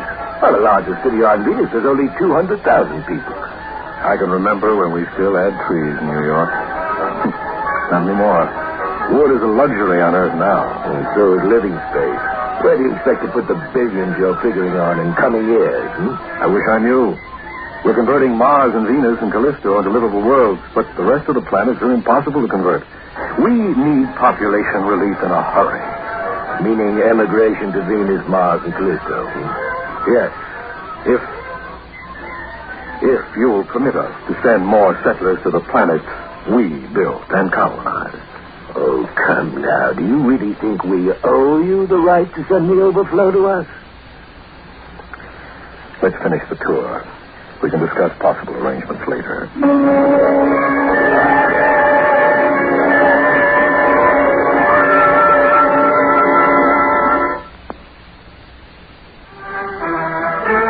You know, the handwriting doesn't have to be on a wall. Sometimes it can be on the face of a computer, as it was this time. But the handwriting was there. But now, what is the meaning of this handwriting? Does it mean the colonists should allow Earthmen to move out? Or does it maybe have some other meaning? And this is Food Station 117, an artificial island in the Gulf of Mexico. Since we've hardly any open land on Earth for cultivation, we've turned to farming the sea. We developed some new foods. These are plankton steaks, synthesized from small sea creatures, microscopic crustaceans. And this bread comes from plankton flour. Taste it. Oh, dear. Not very tasty stuff, is it? No, it isn't. But half of Earth's population knows no other food. It's nutritious, and the supply is practically limitless. And we can't spare land for grazing animals. The only ones left are in the zoo. Care for another slice of steak? No, thanks. No, thanks. This one will do very well. May I have something to drink, please, to wash away that taste?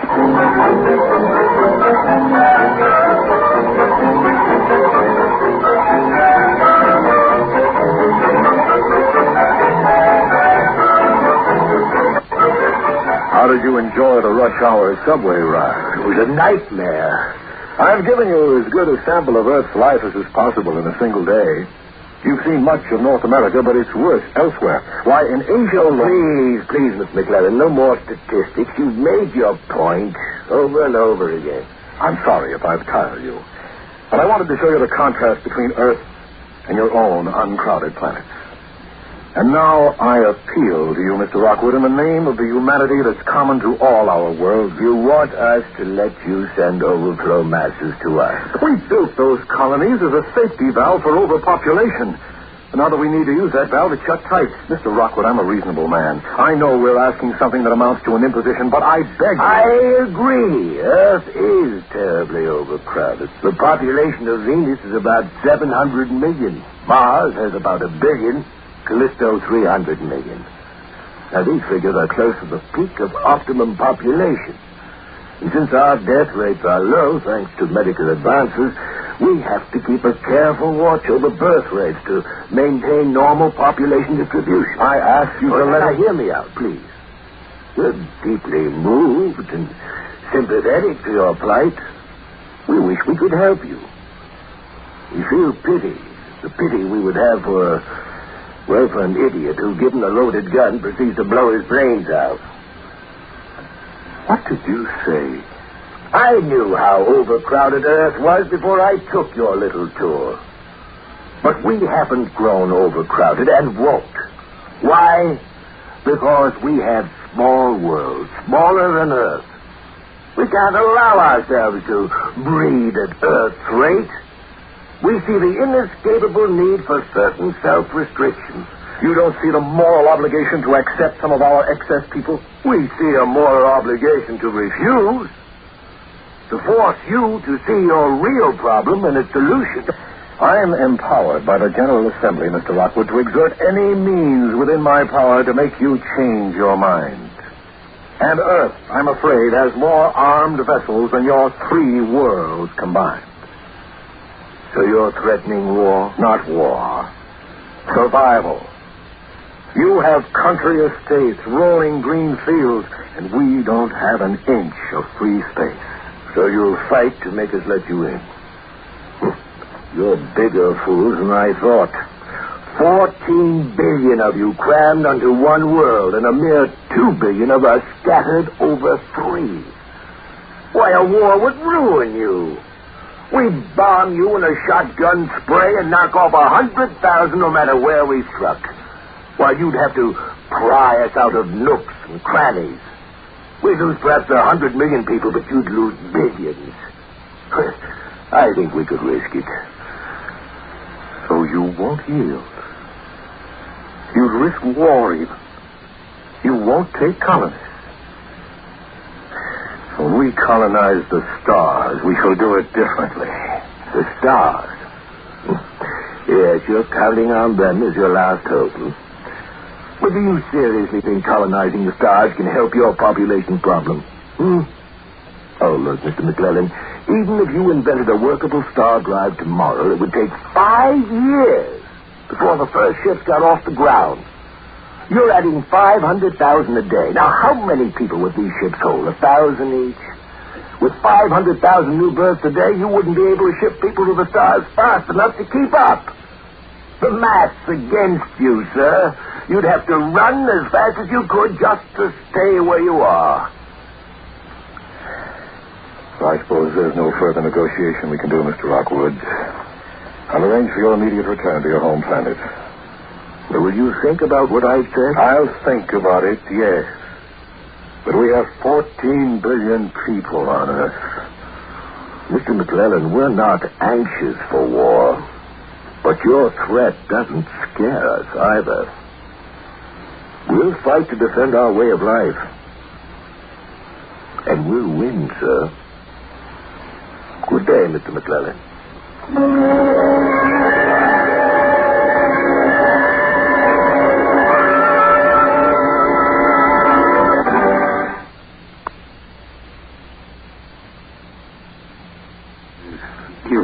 Human enough to want to pass his troubles along to another person. In this case, he wanted to make it that his troubles were because the colonists wouldn't let people emigrate. That wasn't the trouble. The trouble was emigration had become impossible. And that was the thing that he had to accept. And like the king in the biblical story, he didn't want that interpretation of the handwriting on the computer.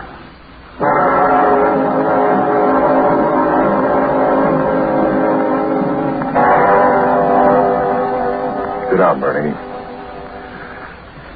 Tell me how this star drive of yours is coming. I think we've got it licked, Lester. But you tell me, are the colonies going to open up? No. No. But they can't do that. They just can't clam up and refuse to take in Earthmen. Oh, Lester, we built those colonies. They don't have the right. I want to talk about the star drive, Bernie. How close to finished is it? Well, we haven't fully worked out the field equations yet. But with some fast computer work... I'm not interested in equations. How long do you think it'll be before Earth has spaceships that can travel faster than the speed of light, fast enough to reach the stars? I told you before, Lester. Maybe a month, maybe 2 months. Till the pilot model is finished, that is. No more than a year, certainly. Now, you had some very interesting figures thrown at me today. Have you ever realized how many ships we'd need to send out before we can even make a dent in our population? Hundreds a day. Well, even so, it would help some to get... No, it wouldn't. Bernie, I want you to do me a favor. When you perfected your new star drive, hide it. Don't destroy it, because we'll need it someday, but sit on it. Put the schematics away until I give the word, and don't publish your findings. Have you gone crazy, Lester? No, I've suddenly gone stark, raving sane. Look, the new star drive is a dodge, a subterfuge. It's a substitute for the real answer to our problem, Bernie. Venus is not overcrowded. They're controlling population increase there. What does all this have to do with my star drive? Why should I stop work on it? Because it will cloud the issue. The people won't believe the figures. As long as there's what seems to be a way out, they'll cling to it. If you suppress the star drive, there'll be no way out at all. And Earth either cracks wide open or it grows up. There's no middle course.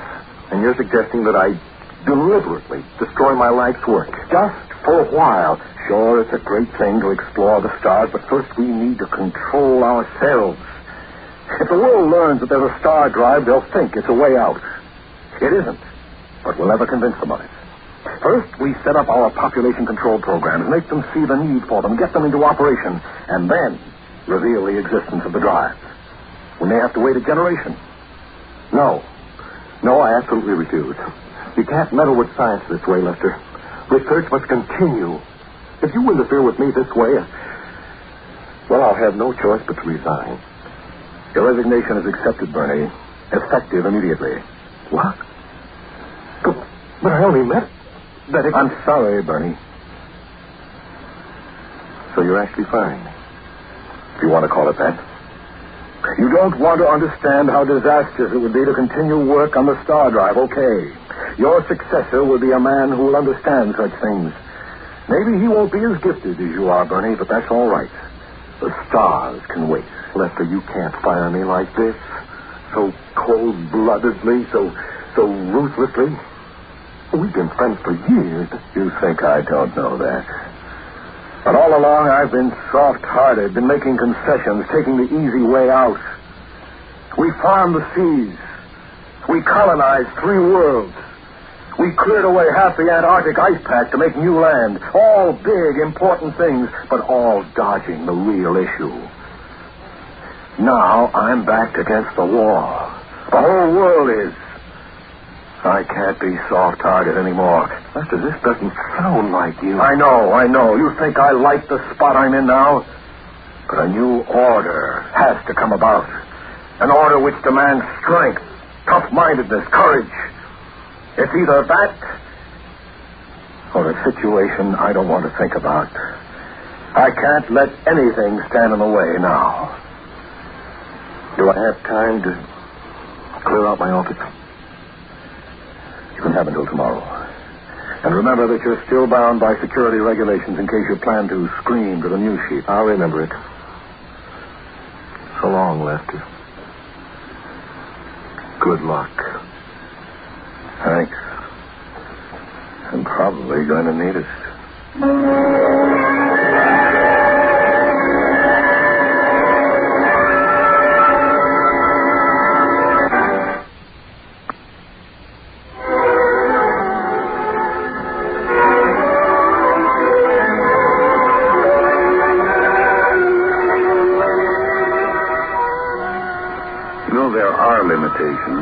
Limitations even to what science can accomplish, the highest technology.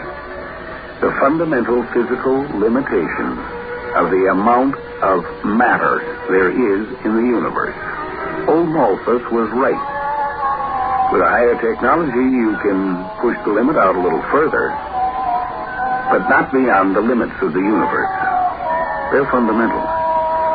It becomes necessary, sooner or later, to go in for quality instead of quantity. Not for numbers, but for fineness. Not for bigger, but for better. That's the direction we've got to go.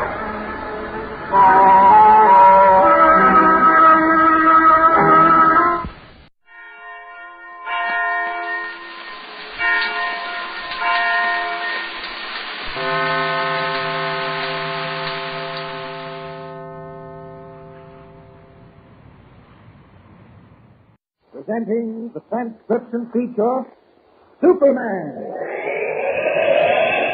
Look! Up in the sky! It's a bird. It's a plane. It's Superman! Yes, it's Superman, strange visitor from the planet Krypton, who came to Earth with powers and abilities far beyond those of mortal men. Superman, who can leap tall buildings at a single bound, race a speeding bullet to its target, then steel in his bare hands, and who, disguised as Clark Kent, mild-mannered reporter for a great metropolitan newspaper, fights a never-ending battle for truth and justice. And now to our story. With the mystery of the Bartlett logging camp solved and Nancy Harmon on her way to Metropolis to work at the Daily Planet, Clark Kent and Jimmy Olsen, rather than cut their vacation short, have engaged a French-Canadian guide, Baptiste, to take them on a 2-week dog sled trip. The first night out, they camp in a forest clearing where Baptiste amuses them with tall stories of his prowess. But unknown to either Kent or Jimmy, they are being watched. 2 hard-bitten men who occupy a cabin deep in the woods and seem to be engaged in a strange, secretive business are even now moving slowly toward the fire around which Jimmy, Kent, and Baptiste are grouped. Listen. Hold up a minute, Chuck. You see him in the clearing? Yeah, I see him. Which one's the Canuck driver? The one on the right. The other guy looks pretty big. He ain't so big. All right, now remember what I told you. Keep your mouth shut. Okay, Bo. Let's go.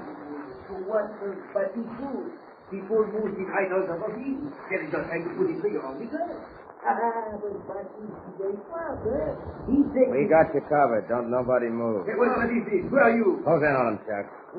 Hey, mind pointing those rifles the other way? Yes, we do mind. Stand up, come on. I do not like this, monsieur. We're not interested in whether you like it or not. See what's in the sled, Chuck. Okay. May I ask why we're being held up this way? What have we done? I don't know what you've done, mister, but we're here to see that you don't do any more of it. I'm sorry, but I don't understand. Any more of what? Got a license to trap furs? But we do not trap the fur. Secretary, you're crazy. Keep that big mouth of yours shut or I'll shut it for you. Nothing in the circle. Except some sleeping bags. You're pretty lucky we didn't catch you with no skin. Now pack up and get out of here. Why, we planned to camp here for the night. Well, your plans have been changed, mister. Don't give me no argument. Pack up and get. This I have never heard of. It is insult to Baptiste. Why do we have to move? Because this is a government game preserve. You're not allowed to camp on it. Tell your driver to pack up. Chuck, put the fire on. Okay. Well, afraid we'll have to move, Baptiste. Hitch the dogs up. I've never heard of it. Are you gentlemen game wardens? That's it, mister. Well, where can we camp? Where does the preserve end? 5 miles west of here. You mean we have to go 5 miles through the darkness? That ain't my headache, mister. Your driver should have known better. Fire out, Chuck. Yeah. Oh, but a couple of embers. Okay. Sorry we had to bust in on you like this, but orders is orders. Good night. Good night. That's a nice how do you do. Baptiste is ready to chew nails. Listen to him. So am I, Jimmy. I don't quite understand this. Oh, there isn't much to understand. This is a game preserve, they said, and you're not allowed to camp on it. I wonder. You wonder what? I wonder whether it is a game preserve. Certainly Baptiste should know. What did they think we were, fur trappers? I guess so. Well, dogs are hitched up, Mr. Kent. Might as well start. I think we're going to stay right here, Jimmy. But gosh, those game wardens said... I know what they said. Baptiste! Well, sure. Ready. We're not moving, Baptiste. We're staying right here. Unhitch the dogs. You mean this? Yes, don't light any fires. What's the idea, Mr. Kent? Oh, just a hunch. You think there's something wrong? Baptiste think he will write the letter to the president. I don't know, Jimmy. Right now, it's only a hunch. We'll see. Maybe I'm mistaken. Get the dogs unhitched, Baptiste, and be quiet about it. Baptiste is quiet like... How can we stay here without a fire, Mr. Kent? What about the animals? We'll take turns sleeping. You and Baptiste start off. I'll sit up and watch. What if those game wardens come back? I don't think they will. And if they do, the worst that can happen is they'll tell us to move on again. All right, come on. Let's get the sleeping bags out of the sled. It's getting late. We've got to make an early start in the morning. As the long northern night wears on, Jimmy and Baptiste sleep comfortably in their fur-lined bags. And Clark Kent, alert to every sound, sits up in the darkness. Far off in the distance, a snow owl hoots mournfully. And the dense woods give forth the faintly heard rustle of prowling beasts, drawn near by the spoor of human flesh. Suddenly, Kent sits bolt upright, his keen eyes centered on a tiny pinpoint of green light that seems to be moving across the sky. That light must be an airplane. Yes, it is. I can hear the sound of the motor. Inaudible to any ears but those of Superman, the hum of the approaching plane motor grows louder and louder as the invisible ship, marked only by wing lights, circles slowly not far from the forest clearing where Kent, Jimmy, and Baptiste had camped. Whoever's piloting that plane seems to be looking for something. I wonder what it is. Suddenly, as Kent watches the approaching plane, a gleaming ray of light stabs the darkness, reaching from the black depths of the forest beyond the clearing to the endless heavens above. Once, twice, 3 times it flashes a wordless message to the circling plane. Dropping the guise of Clark Kent, mild-mannered reporter, Superman comes to his feet, every muscle in his magnificent body tense. Well, looks like my suspicions were justified. Something's going on here. That plane and those signal lights must have some connection with those 2 game wardens. What was that? Sounded like an animal crashing through the brush. No, it couldn't have been. Stopped too suddenly. Wait a minute. I know what it was. That plane dropped something. Yeah, now it's heading back from where it came. I think this deserves a little investigation. I'll just sneak off and see whether I can find out who was responsible for that signal. Mr. Kent! Mr. Kent! Uh-oh. Jimmy's awake. I'll have to drop Superman for a while. Here I am, Jimmy. Oh, I got frightened when you didn't answer. Something woke me up. A funny noise, like a motor. Oh, you were probably dreaming. Go on back to sleep. Isn't it time for me to get up? No, you still have a good 2 hours. Oh, okay. Hey, wait a minute. Look up there in the sky. What are those lights? No, just a couple of stars. Oh, no, they're not. They're moving. Don't get out of your sleeping bag, Jimmy. You'll freeze to death. I'll put my Mackinac on. Mr. Kent, those are airplane lights. That's what I heard, a plane motor. Well, what of it? Chances are it's a mail plane or maybe even a passenger transport. Flying over these woods? Why not? Has to fly over something to get to its destination. All right, come on now. Climb back into your bag. It's gone now. There's nothing more to see. Oh, I'm not sleepy anymore. I'll sit up with you. Well, isn't that silly? It isn't necessary for both of us to be awake. Well, when you turn in. Jimmy, sometimes you can be very exasperating. Oh, gosh, what have I done? Just because I'm not sleepy anymore, does that mean I'm exasperating? Quiet. Wake Baptiste, then all three of us will be sitting up. Gee, Willikers, I don't get this. You mean to say just because I can't sleep... All right. Keep your shirt on. It isn't because you can't sleep. It's because you woke up at the wrong time. I couldn't help that. The plane motor did it. I know. See, I was just about to sneak away when you started yodeling for me. Sneak away? You were going to leave us? Just for a few minutes. Oh, I suppose I might just as well tell you. Tell me what? That plane you saw wasn't carrying mail or passengers. How do you know? Did it land? No, but it circled 5 or 6 times, evidently looking for something. Then a powerful light flashed a signal to it from a spot deep in the woods. Gosh. A minute or so after the signal flashed, I think the plane dropped something. Oh, what do you think it dropped? A man? I doubt it very much. Anyway, now you know why your sudden awakening exasperated me. What are we going to do about the plane and whatever it dropped, Mr. Kent? Well, the plane's gone, so we can't do much about that. I know, but we could find out what it dropped and who flashed the signal to it. Well, that was my plan before you decided you'd had enough sleep. Well, now we can both find out. That's the trouble. You mean you don't want me to go with you? Well... Oh, I see. You think I'll get in the way. No, it isn't that, Jimmy. What is it? Well, sometimes you hamper my movements. You make it, difficult for me to be myself. I don't understand what you're driving at, Mr. Kent. Forget it, Jimmy. It's not important. At any rate, I think we'd better wait until morning to do any prowling in these woods, so you can crawl back into your sleeping bag if you wish. Oh, no, not a chance.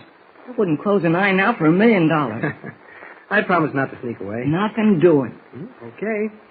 You will be the one who will be nodding all day tomorrow. Oh, I'd rather nod than miss anything exciting. Well, for all we know, it's nothing to get excited about. Maybe that's how the United States Conservation Service drops supplies to its game wardens.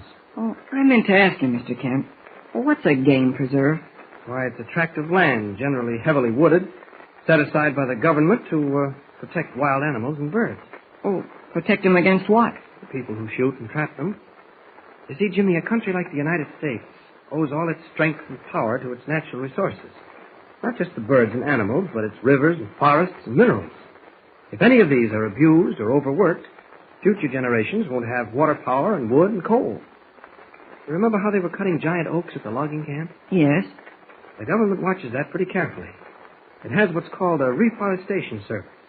New oak trees are planted to take the places of the ones cut down, so that 100 years from now or so, America will still have mighty forests. And the government does all this? Mm-hmm. The government in Washington? Well, the government isn't only in Washington, Jimmy. It's in every state in the Union. It has game wardens, forest rangers, soil conservation experts, and...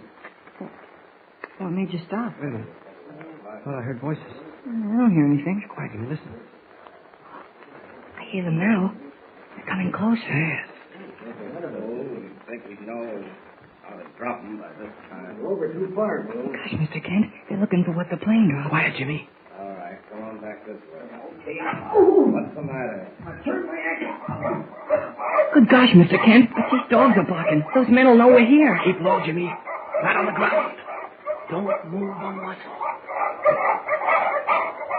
With their presence revealed by the barking of Baptiste's huskies, the two men searching for the package dropped by the mysterious plane cannot help but find Kent, Jimmy, and the Canuck sled driver. Who are these men, and what is the strange mystery surrounding their midnight activities? Evidently, Clark Kent has again stumbled on something exciting. Keep listening for further development. Don't forget, tune in again for the next thrilling episode with Superman. Look, up in the sky. It's a bird. It's a plane. It's Superman. Superman is a copyrighted feature appearing in Action Comics magazine. presenting the transcription feature, Superman. Look! Up in the sky! Bird. It's a plane! It's Superman! Yes, it's Superman, strange visitor from the planet Krypton, who came to Earth with powers and abilities far beyond those of mortal men. Superman, who can leap tall buildings at a single bound, race a speeding bullet to its target, bend steel in his bare hands, and who, disguised as Clark Kent, mild-mannered reporter for a great metropolitan newspaper, fights a never-ending battle for truth and justice. And now to our story.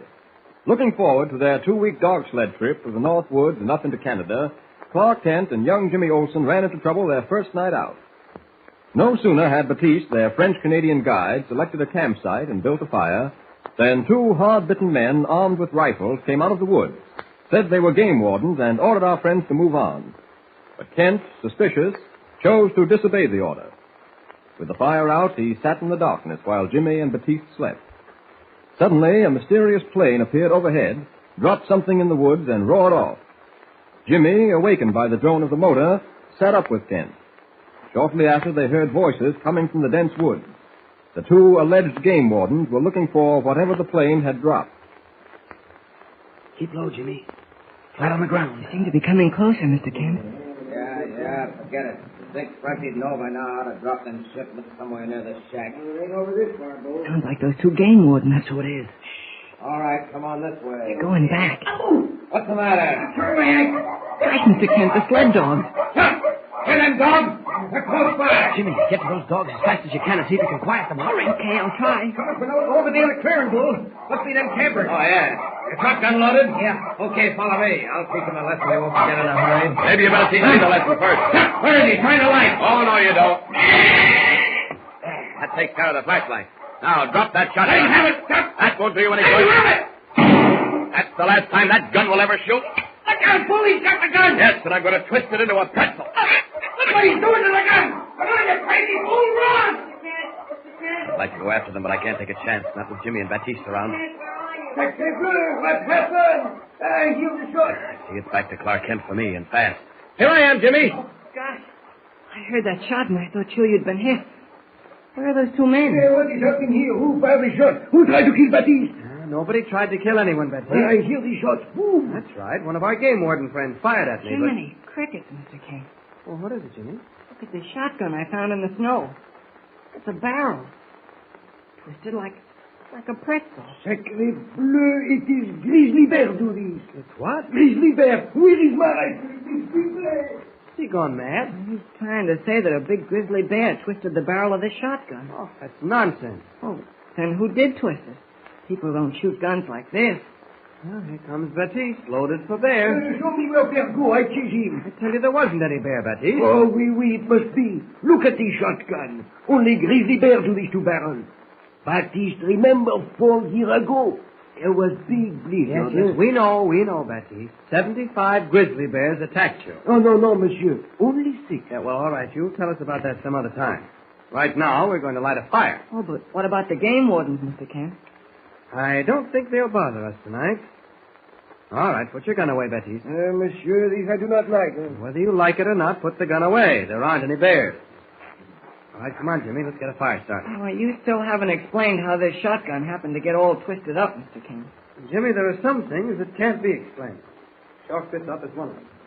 Now, let's get that fire going as fast as... Unable to tell Jimmy how the shotgun barrel was tied into a knot, Kent squeezes out of the embarrassing situation as best he can. Meanwhile, the 2 men who were frightened off by Superman reach their shack in the woods. Bolt the door, Tuck. Yeah.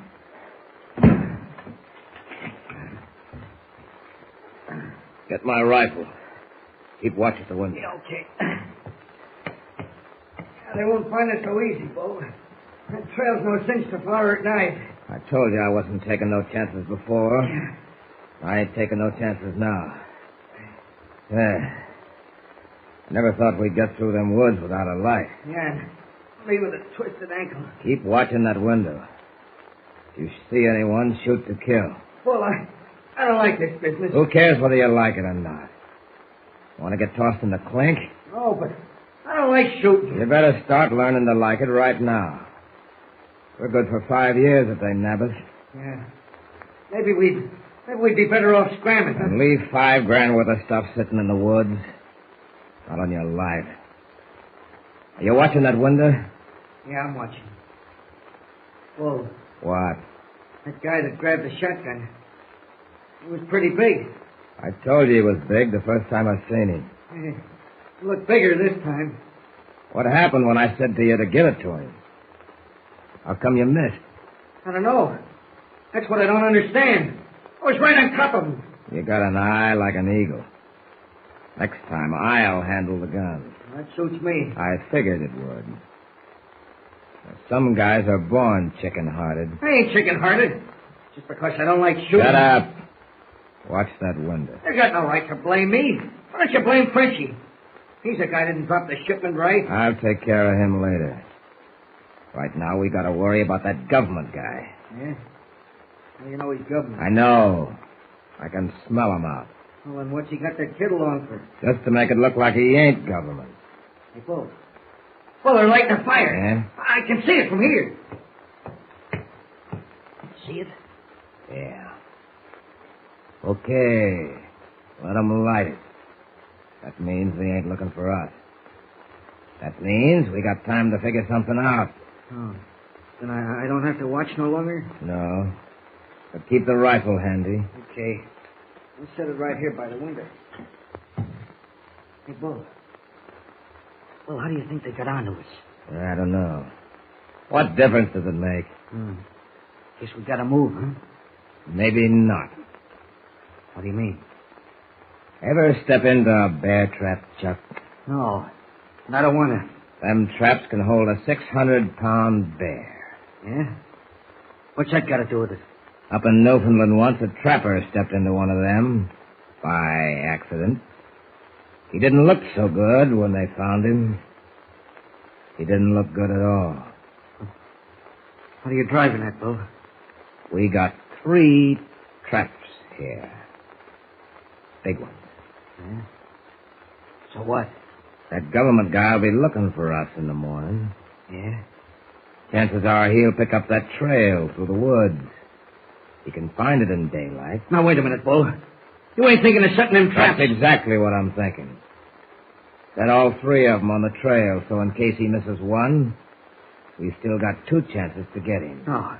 Oh, you can't do that, Bull. Them traps will take a man's leg off. I know it. Oh, I don't want no part of it. I tell you I don't want Shut to... up. You got plenty of time for crying after they nab us. But they ain't nabbed us yet, so don't pull no act on me. I ain't pulling no act. I just come in on this because you said there wouldn't be no rough stuff. I'll handle all the rough stuff. All you got to do is stand by. I'll get them traps out. They're in that closet. And they need some oiling. Well, we got to do it this way. You know any better way? Come on, get the traps. These them here? Yeah, haul them out. That's it. Dump them on the floor. Yeah. They look like they're in pretty good shape. This one could stand a little oil. Hand me that can on the shelf. Yeah. Here. They use traps like this to get them big Alaska brown bears. Nothing gets loose from them. I don't like this, Bull. Too many things you don't like. How about the payoff? You like that? I ain't saying anything about the payoff. Oh, I see. The dough's all right. You like that. Only working for it don't suit you. What's the matter? You got a weak stomach? Okay, they're all ready now. Get a shovel. Where are we going? To set them out. Where'd you think? Maybe you better count me out of this, Bull. What are you talking about? Yeah, I mean it. I don't want my cut in this shipment. Just count me out. I'll beat it. That's what you think. Now listen to me. You're in. And you're in solid. Yeah, but I'm willing to pass up my... And I'm not willing to let you. Grab those traps and the shovel. I'll carry the gun this time. Come on. Come on, I said. Okay. I'm coming.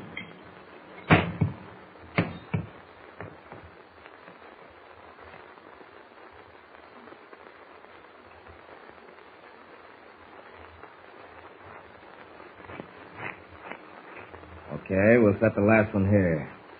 Start digging. Not so deep. Keep it quiet. You want them to hear us? Say, you're trying to tip them off. No, I ain't trying nothing, Bull. I got a good mind to conk you with the butt of this rifle. Go ahead and dig. Okay, that's enough. I'll set the trap in the hole. Take it easy. All right? Yeah. Cover it with snow. That does it. Now, wait a minute. Part of it's showing. Cover it up. That's enough. Now, let's see how far that big guy gets without stepping into one of these. Come on, back to the shack. And stay off the trail. Unless you want to lose a leg. Well, the outlook isn't too bright for Kent and Jimmy in case they decide to do some exploring once daylight comes. If they do pick up the forest trail, as Bull expects them to, the hidden bear traps loom dangerously along the path. What will happen? Don't forget, tune in again for the next thrilling episode with Superman. Look, up in the sky. It's a bird. It's a plane. It's Superman. Superman is a copyrighted feature appearing in Action Comics magazine.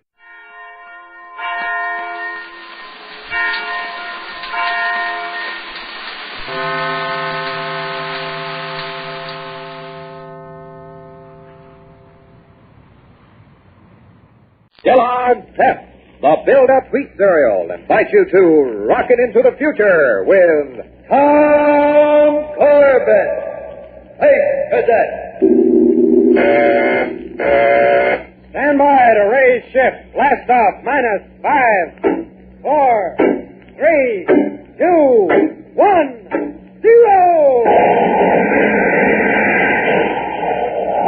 As soaring rockets blast off to distant planets and far-flung stars, we take you to the age of the conquest of space with Tom Corbett. Space Cadet.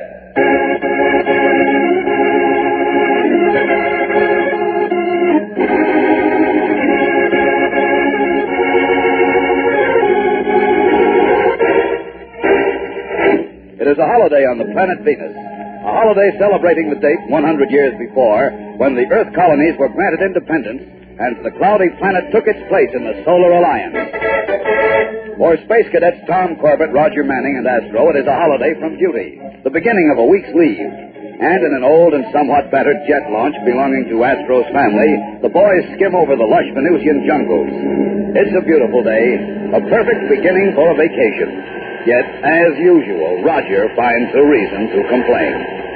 Look, Astro, as long as I was spin dizzy enough to say I'd go fishing with you, I'd like to get there. Won't the sliver go any faster? Relax, Roger. We'll be in Goldtown soon. There's a difference, you know, Roger, between spaceships and jet launches. Sure, and there's a difference between jet launches and walking, but I'll take walking. Hey, that's an idea, Astro. Why not drop him off in the jungle and let him walk? Suits me. He might last an hour, with luck. You Venusians sure are proud of having the crummiest jungle in the solar system. Sure. Fighting that jungle made my father and his father before him tough enough to win the independence we're celebrating now. The way I heard it, Venus got its independence because nobody wanted it. I wouldn't mind owning a piece of it, especially like this place where we'll meet Astro's uncle. You mean Goldtown? I never even heard of it before. You will. It already produces about 1/5 of all the gold found on Venus. And a new company has opened up an even richer vein. Almost pure gold and lots of it. Who cares about gold now? It's space full of really important minerals. Oh? Well, Astro, I guess Roger won't want any of those nuggets. Huh? You know, the gold nuggets. Didn't your uncle say we could get a few big ones for souvenirs? Oh, yeah, those. But as long as you're not interested, Roger. I'm not interested. They'd be worth plenty. Gold is... Hey, you jokers aren't kidding me, are you? Where'd you get that idea, space boy? Why, you can pick them up big as your head. Pin size. Go blow your jets. Hey, Astro, that the town, those roofs down there? Uh-huh. We'll be there in a second. I'll drop lower so you can get a look at it. I bet the town will be pretty lively today. All the miners and their families will be celebrating the holiday. Yeah, everybody always turns out for... Hey, that's funny. So that's what you call a boom town. Oh, brother, what a dead joint. Yeah, dead is right. And this is always a lively place, even on ordinary days. Hey, this isn't a gag, is it? Well, it can't be. I don't understand. Astro, look down there. Glass all over the street. Storefronts have been smashed in. And there's a wrecked jet car. And another. Land this sliver fast, Astro. We better find out what's happened.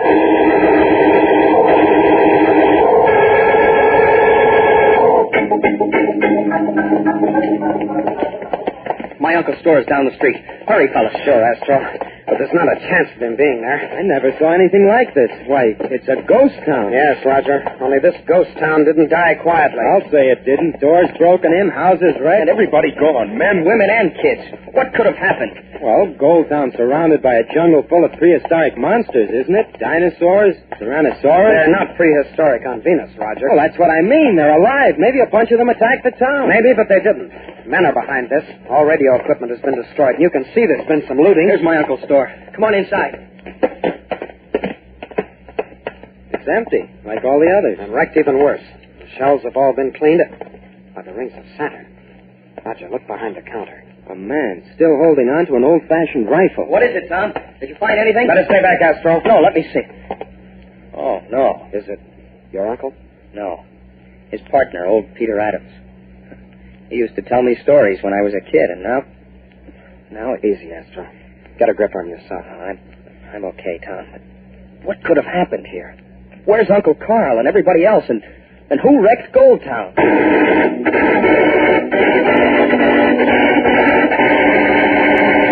We'll return to the exciting adventures of Tom Corbett, Space Cadet, in just a moment. So stand by. Spaceman, next time you get swell-tasting Kellogg's Pep, you'll get something mighty special right along with it. Just look on the back of the Pep package and you'll see what I mean. Every regular-sized package of Kellogg's Pep has a Space Cadet picture cut out on the back. Now, you want to get the whole collection. Then you can build up a Space Cadet scene showing the cadets ready to blast off on a rocket flight or speeding through outer space in the Polaris. Each Space Cadet picture cutout is made from a detailed full-length photograph, and each picture shows you one of the official Space Cadet uniforms. Start your collection now. Get a package of Kellogg's Pep and have Pep for breakfast every morning. You'll enjoy that rich whole wheat and malt flavor. And with milk and sugar and maybe fruit, Kellogg's Pep is a dish that just starts you off right. When you finish the box, you're all ready to cut out the Space Cadet picture for your collection. Get all 4 Space Cadet picture cutouts. There's one of Astro, Roger, Tom Corbett, and Dr. Joan Dale. And if you get 2 of a kind, why, you can trade them with your pals for the one that you don't have. It's loads of fun, so start collecting Space Cadet picture cutouts right away. Remember, you get another Space Cadet cutout on the back of every regular-sized package of the Build-Up Wheat Cereal, Kellogg's Pep. P-E-P. Pep.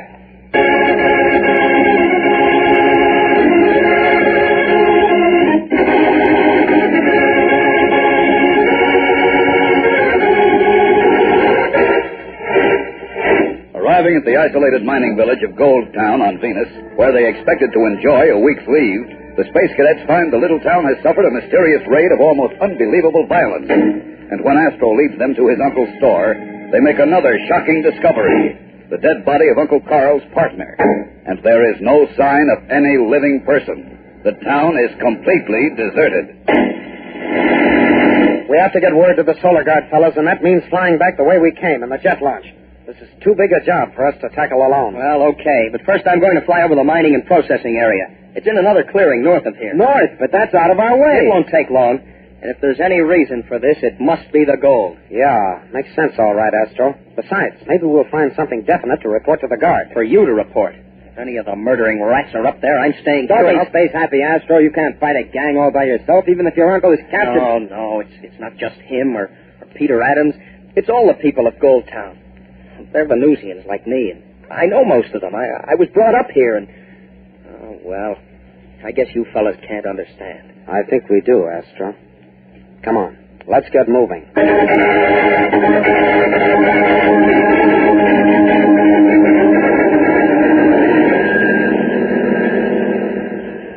We're almost over the mining area, fellas. Keep your eyes peeled. Hey, look over there to the left. There seems to be a break in the jungle. It must be the clearing. Yeah, I see some chimneys. Well, that's the processing plant, Roger. The mines are right near it. Hey, look. There's a big crowd down there. That's our answer, Astro. Those must be the people of Gold Town loading those 2 space freighters. With armed men all around to make them do it. Dirty space crawlers stealing all the gold and making our people do the work for them. They have other workers, too. Look, giant robots. Like the ones we ran into on Mercury. I thought the men there must be part of a larger gang. Galaxy, how did they get here? Who cares? They're here and they're going to be tough to lick. Guns and robots. No wonder they were able to capture everybody. And Peter Adams tried to stop them with a rifle. Hey, wait a minute. I think we've been spotted. They're looking up here. Maybe we'll scare them off. No, Astro. Look, there's a rocket gun mounted in the clearing. They're training it on us. Start dodging, Astro. Yes, get this crate out of here fast. Okay, hang on. Doc, here comes a warhead. That was too close. Tom, maybe you'd better take the controls. Too late to switch now. Just keep dodging and open the jets wide.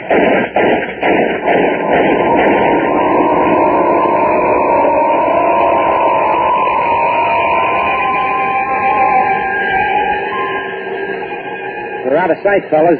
I guess we're safe now. That was a nice job of tree-hopping, Astro. You kept them from getting a good shot at us. Well, thanks, Tom, but we may not be in the clear yet. You mean the robots? Yeah, if the gang sends them after us, we'll be in trouble. Jumping Jupiter, I forgot about them. They could catch this bag of bolts and make scrap of it in 2 minutes. They sure could, but I don't see any of them following us, and the killers should have them in the air by now. Well, they would if they wanted to use them. Maybe they don't want to tip their hand by showing the robots. Or maybe they didn't want to take them off the job. It looked as if they were getting pretty near the end. Well, maybe. It's funny reasoning, but lucky for us. Now we can go and get the solar guard after them. Yeah, you do that. I'll circle back and land as close as I can. Then you can take over, Tom. You mean you still want to try and fight that gang? I have to. Don't be a jerk, Astro. What can you do against those robots? Probably not much, Roger, but as you said, it looks as if they're getting near the end of the loading. Those space rats will be gone before the solar guard can get here. Well, so what? Why toss your life away to try and save some gold? It's not the gold, Roger. It's all those people. You remember the killers on Mercury didn't like to leave any witnesses. This bunch probably feels the same way. You think they'd murder the whole population of a town? Yep.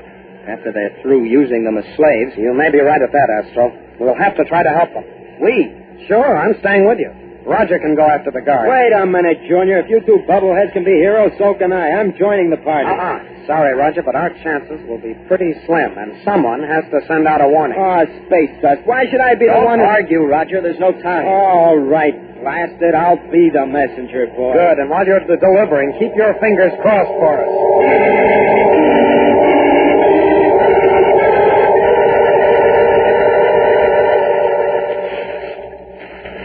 This is a tough jungle you grow here, Astro. Must have taken us half an hour to come a few hundred yards. Yeah. It's hard going, Tom. It's swell of you to do this when you're not even a Venusian. Oh, what of it? I'm a human. Forget it, pal, and keep your voice down. We're at the edge of the clearing. Oh, look at those space crawlers. They're driving the people like cattle. Those gold bars and bags of ore must be heavy, too. But with gunmen everywhere, the people can't even rest. Hey, there's Uncle Carl. The gray-haired man, see? Uh-huh. He looks pretty old to be carrying a load like that. He can take it, I guess. He's hard as nails. Tom, look. That man, he collapsed. Great Jupiter. One of those thugs is kicking the poor guy. Oh, kill the dirty space crawler. Oh, Astro, stay down. Tom, did you hear that? They are going to kill them. Let me go. Oh, it would be suicide. And the only way we can help these people is to stay alive and think, but fast.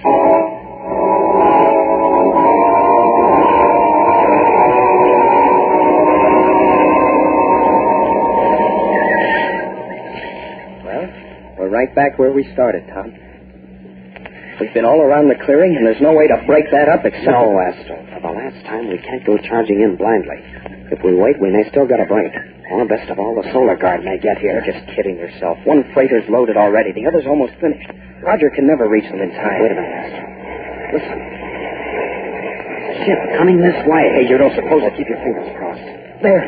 I see it now, Tom. It's a space yacht. It's armed, and it's coming straight for the clearing. I think it's going to attack the killers. I'm afraid not, Astro. Take a look at them. Huh? They've made room for it to land. They've been expecting it. Blast it. More guns against us. In a spot like this, a few more won't matter, I guess. But maybe if they sit down close to the jungle. Oh, they won't. It's coming in right in the center of the clearing. I wonder who those characters are. The leaders, I guess. Look, 2 men are getting out. Hey, they're carrying someone. Great blazing comets. It's Roger. He's unconscious. How in blazes did they get him? He was blasting back to headquarters. Must have intercepted him and shot him down. That's why those robots weren't sent after us. What do you mean? That armed yacht must have been on patrol, and this bunch just radioed an alert for the flipper. Well, that settles it, Tom. The Solar Guard won't be coming. Our last chance blasted into space dust. Yes. I guess it's up to us now.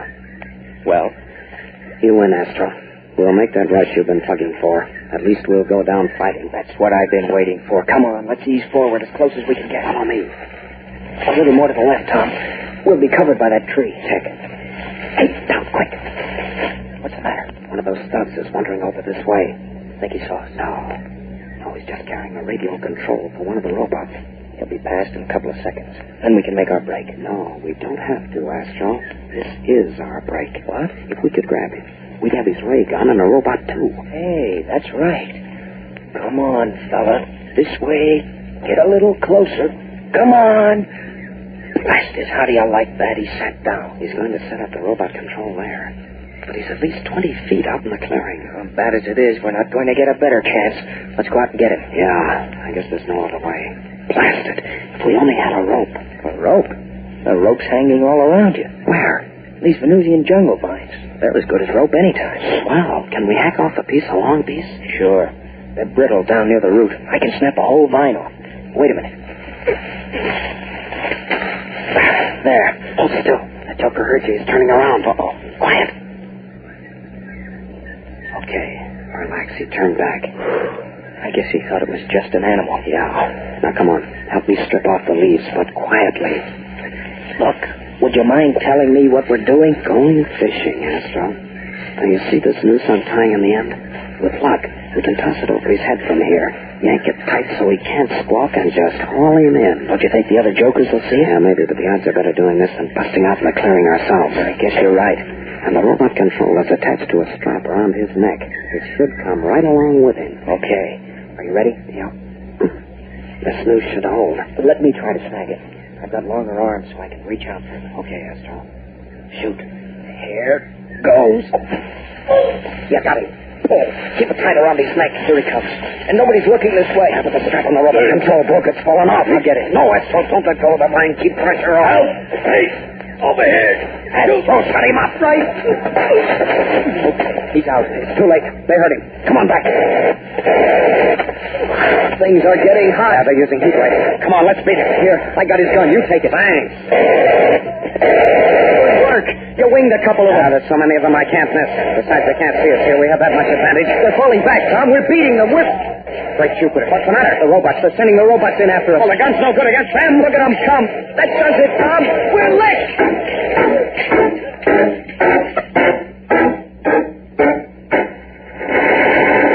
We'll return to the exciting adventures of Tom Corbett, Space Cadet, in just a moment. So stand by. K-Day! K-Day is here! K-Day! K-Day is here! All over the country, the word is going out. By telegraph, by radio, by telephone. The news is spreading like wildfire. Yes, K-Day is here.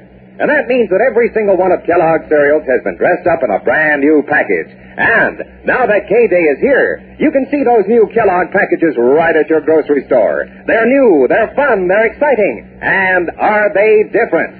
You'll see pictures of cowboys, fellows and girls playing games. You'll even see the Space Cadets. Every one of these new Kellogg packages has something exciting and different. So don't delay. Chart a course to the grocery store just as soon as you can.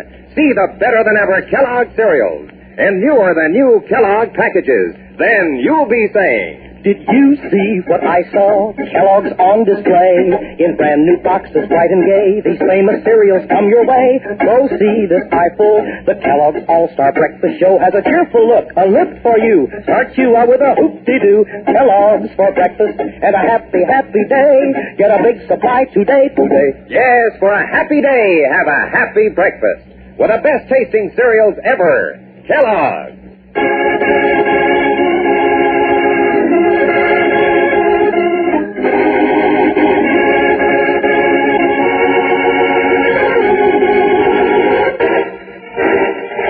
In a desperate attempt to rescue the people of Gold Town, Tom and Astro almost succeed in gaining control of one of the gang's giant robots.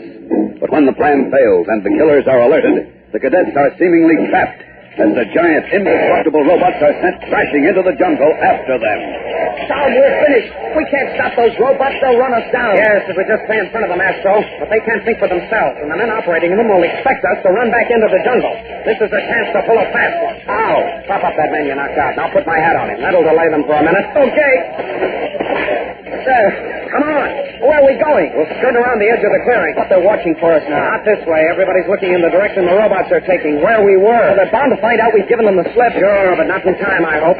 We'll cut around to that loaded freighter, the one nearest the jungle, and climb in while they're looking the other way. We can't, Tom. The guards are still in the airlock. We won't use it. Then how? You're a power man, Astro. Can't you think of another way to get in? Hey, wait a minute. The rocket tube's in the clean-out hatch. Right. We'll have to slide through the tube fast. There'll be radioactivity. It's worth it to get to those big guns. You bet it is. Step it up, Tom. We've got to work fast.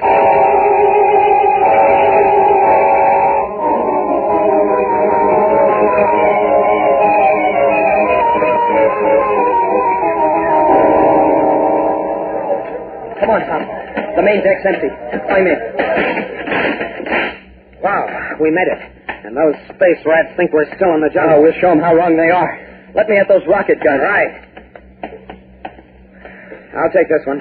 You get on the starboard gun mount. All set. But, Tom, be careful not to hurt any of the gold towners. Don't worry. First, we'll pick off the gang's heavy stuff.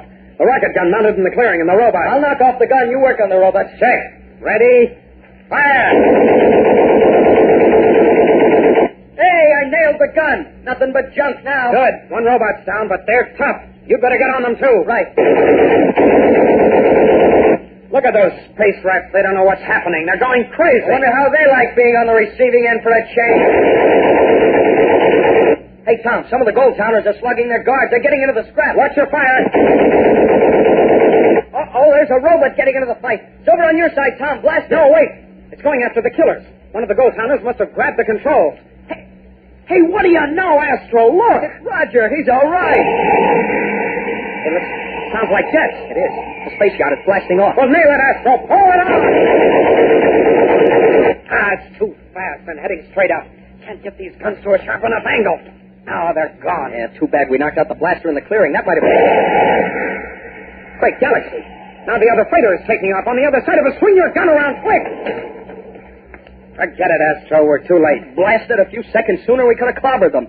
A freighter can't climb like a yacht. That's why the yacht went first, to draw our attention. Well, there's just one thing to do. Go after them right now. We can't, Tom. Why not? The gold towners are swarming all around our ship. In fact, they're coming in. And look who's leading the crowd. Hiya, Roger. Hiya, fellas. Nice going. We really lowered the boom on those crumbs, didn't we? Hey, you okay, Roger? Sure. It'll take more than those space crawlers to get rid of me. He's okay. And listen, I saw your uncle. You did? Don't worry about him. He's in great shape. Right now, he's helping some of the wounded. Oh, I want to go out and talk to him. All right, Tom? Sure. But hurry back. We still have to nail those killers. Oh, that's fine with me. How about you, Roger? Naturally, Junior. After all, that's what I came to Venus for. A nice, quiet vacation.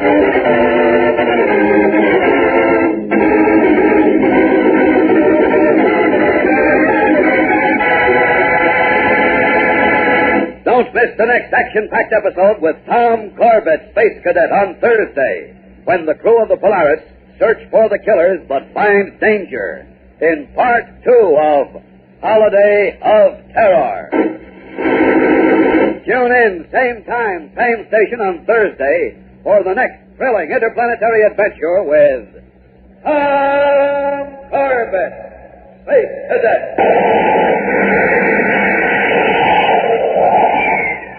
Brought to you by Kellogg's Pep, the build-up wheat cereal.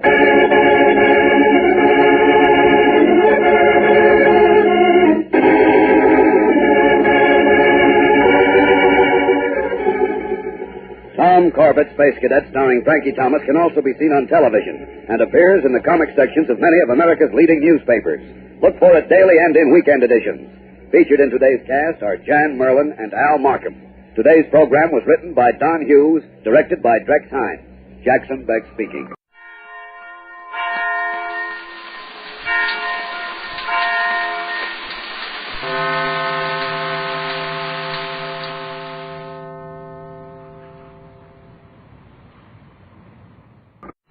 You, finding life rather dull, dreaming again of exotic places, wishing you were somewhere else? We offer you escape.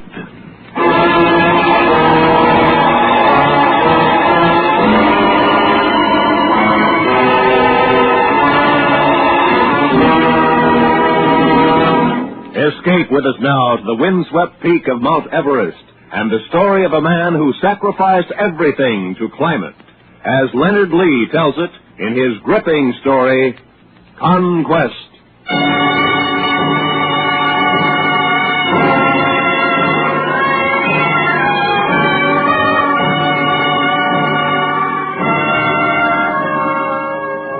You want to know what it's like up there? I'll tell you. It's a constant torrent of wind and snow. It's jagged rocks, iced as slick as a knife blade. No man has ever set foot on the place. It's as bleak and barren and lonely as the moon. But it's Everest. Mount Everest. And when you stand on its peak and know that every inch of the world is below you, there in the palm of your hand lies the final conquest.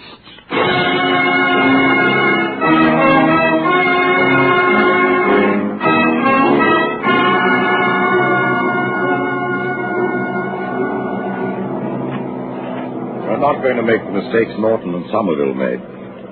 We'll spend the first night at Camp 5 and the second night at Camp 6. That brings us to 26,800 feet. Are you going to make the north face to the Kulwar, Mallory? No, that's what they did. We're going to make a frontal attack, direct. We'll follow the crest of the northeast ridge to the peak. Now, that's tougher climbing. The only chance, Hamilton. And we'll take oxygen on the last dash. Well, best of luck, Mallory. Thanks.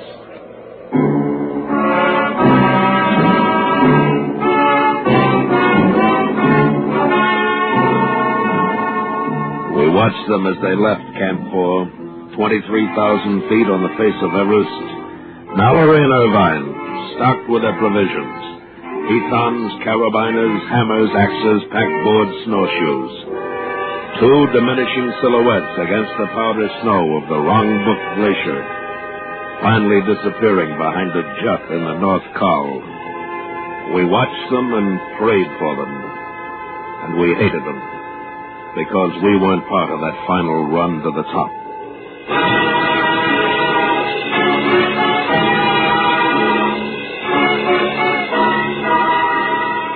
2 days later, June 10th, 1924, a man crawled toward us in the snow. We ran out of the tent to get him. It was Odell, our geologist from Camp 6. He could hardly speak. Challoner, brandy. Here, Odell, drink this. Thanks. What happened? I saw the top. Did they make it? I don't know. They were about 800 feet from the peak. Mallory and Irvine. At the last step. Then the mist closed in. It's only a matter of time. They'll make it. Hamilton. No man can live up there. There's nothing to breathe. And that was the last word. Somewhere in that jungle of ice, their frozen bodies lay. The peak was still unscaled. We looked out at the expanse of desolation stretched up before us. We looked out and up. The calm arrogance of the summit was wrapped in mist.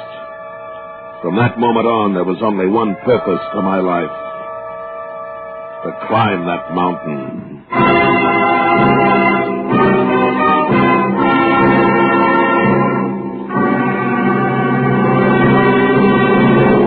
Sorry, Hamilton, no more money. Look, Ben, I can make it. I know I can. I've been up there. I know every crevasse. I know every rock up to Camp 6. Well, what's the point?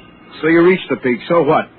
The bear went over the mountain. What did he see but the other side? All right. I don't expect you to understand why people climb mountains. It's a kind of insanity. Let's let it go at that. But from your viewpoint, look at the publicity. Grisham sports equipment used on the first ascent of Mount Everest, the highest mountain in the world. It'll be worth $1 million to you. You have a point there. The initial expense, including everything, will be about $25,000. $25,000? It's out of the question. Best I could do would be 15. I knew you'd say that. What? 15,000 is plenty.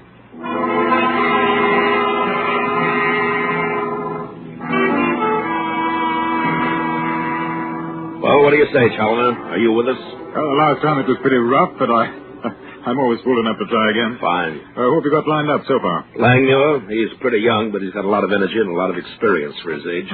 Newt Revere, you know him.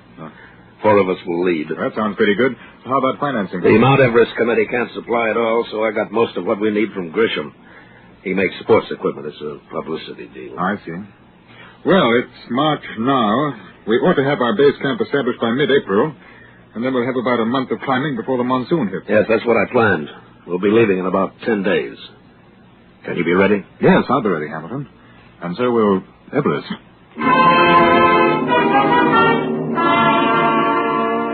We arrived in Darjeeling on April 2nd. We hired Sherpa porters and Tibetan guides, bought more tents and scientific equipment, and headed toward Everest, 100 miles away.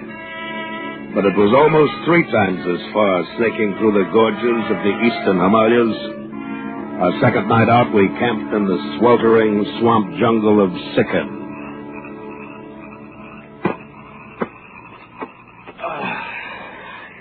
I can't sleep. Try a wet towel on your head. I tried everything. Hamilton? Yes? Can you sleep? No. You asked me we should take him to the south slope. Gets more sun, less ice. Do you hear me, Hamilton? Yes, I heard you.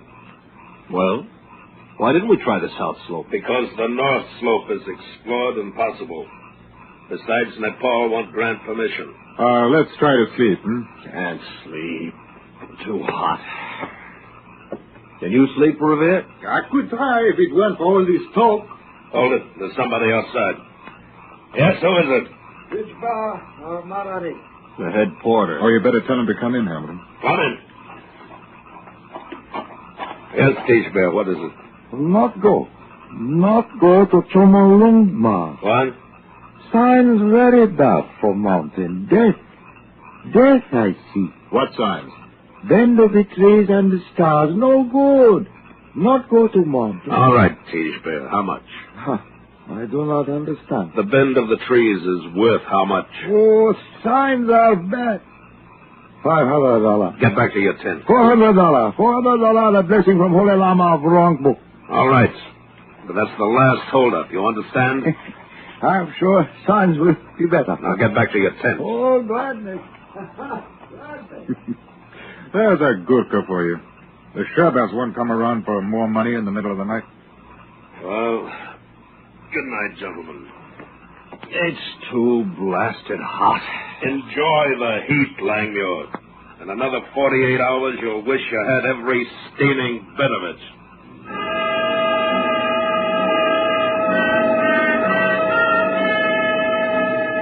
We pushed on through the Sikkim to the Tibetan plateau. The mercury plunged to 0. The wind and snow lashed at us. We'd begun to climb. We stopped at the monastery on the Rongbuk for the Lama's blessing to satisfy the porters. Moved on up the glacier. 12 below now. And then, in a momentary clearing of clouds, I saw it once again. Everest, and the white plume flowing from its peak. We were at 16,000 feet. It was at this point we established our base camp.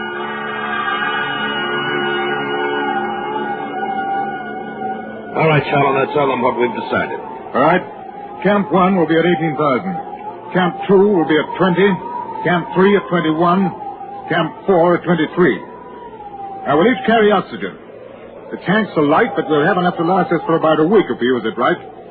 When we get near the top, the routine will be 15 minutes of climbing, 1 hour's rest. We're not making the mistakes Mallory did. Are there any questions? Yes. How do we pair off, Hamilton? Challoner and Revere, Langmuir, and myself. We'll travel together up to Camp 4, then we separate into doubles. The rest of the men will be dropped off at the camps as we move along to maintain relays. Anything else? Yeah. I think we're going to make it.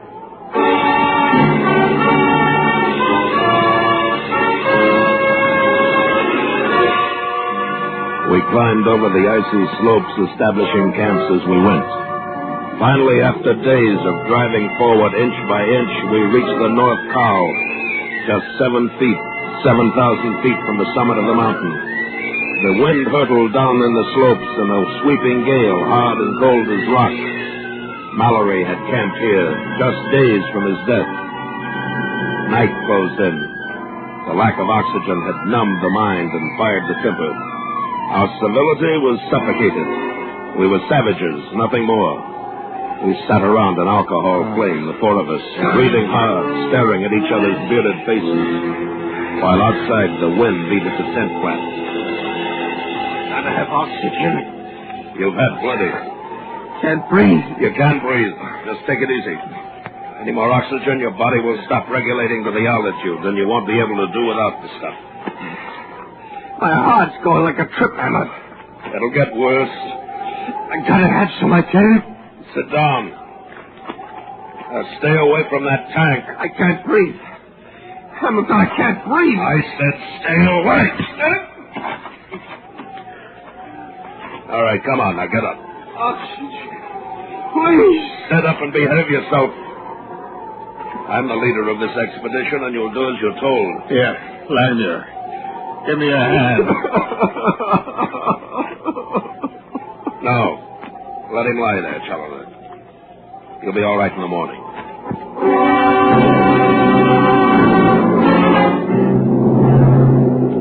In the morning, Revere and Challoner set out to establish Camp 5 at 24,000.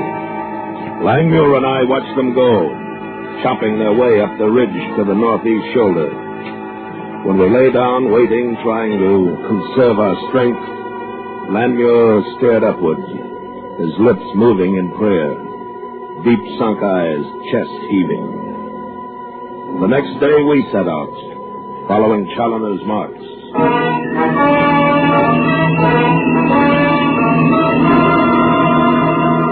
Langmuir, what is your name? Try. Easy now. I can't. 100 feet, Langmuir, then we can rest. Now, come on. No. Take a little more oxygen, then. There. You feel better? More. No more. Now, come on. Go to the shoulder of the camp. On a shell. He stood on my shoulders, and I boosted into the narrow ledge. He grasped for the edge, his fingers clawing at the smooth rock. I felt his foot slip from my shoulder. I grabbed for his leg and missed. Black space sank below us, and he fell.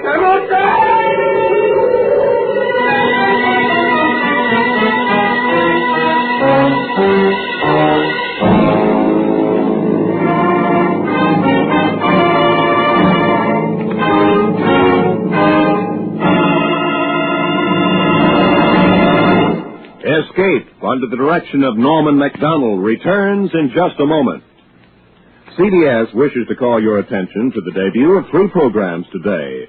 Bill Goodwin's entertaining $1 a Minute, a new 15-minute news program featuring Eric Severide, chief of CBS Washington Bureau, and Charlie Wilde, private detective, which is moved to CBS from another network. And now, back to Escape.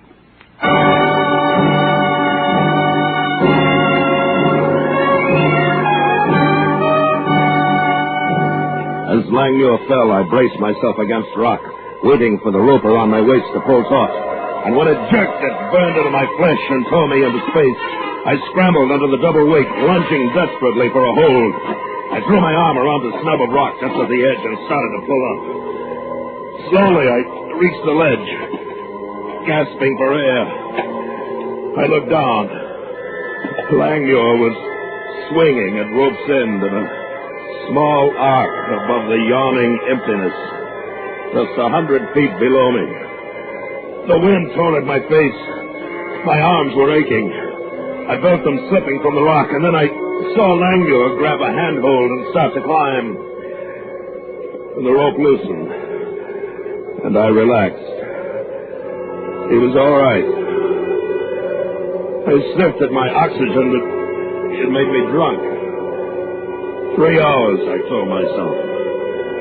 3 hours to Sean.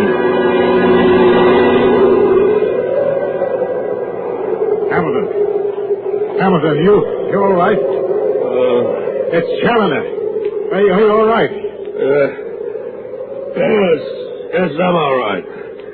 How did I get here? Langmuir brought you in. I must have passed out. Yes, you certainly did. Where's Revere? A rock fall. He must have been killed instantly. Three of us left. We haven't even established Camp 6. Look, Hamilton, I'm not a young man anymore. I'm 38. That's fine for selling shoes in a department store. Not quite up to this kind of thing. I just about reached my limit, Hamilton. You and Langmuir. You two will have to climb alone from here on up. I think we can do it. I'll stay here at Camp 5. All right, Solomon. I hope I get a good sleep. Because tomorrow I've got a date with the mountain.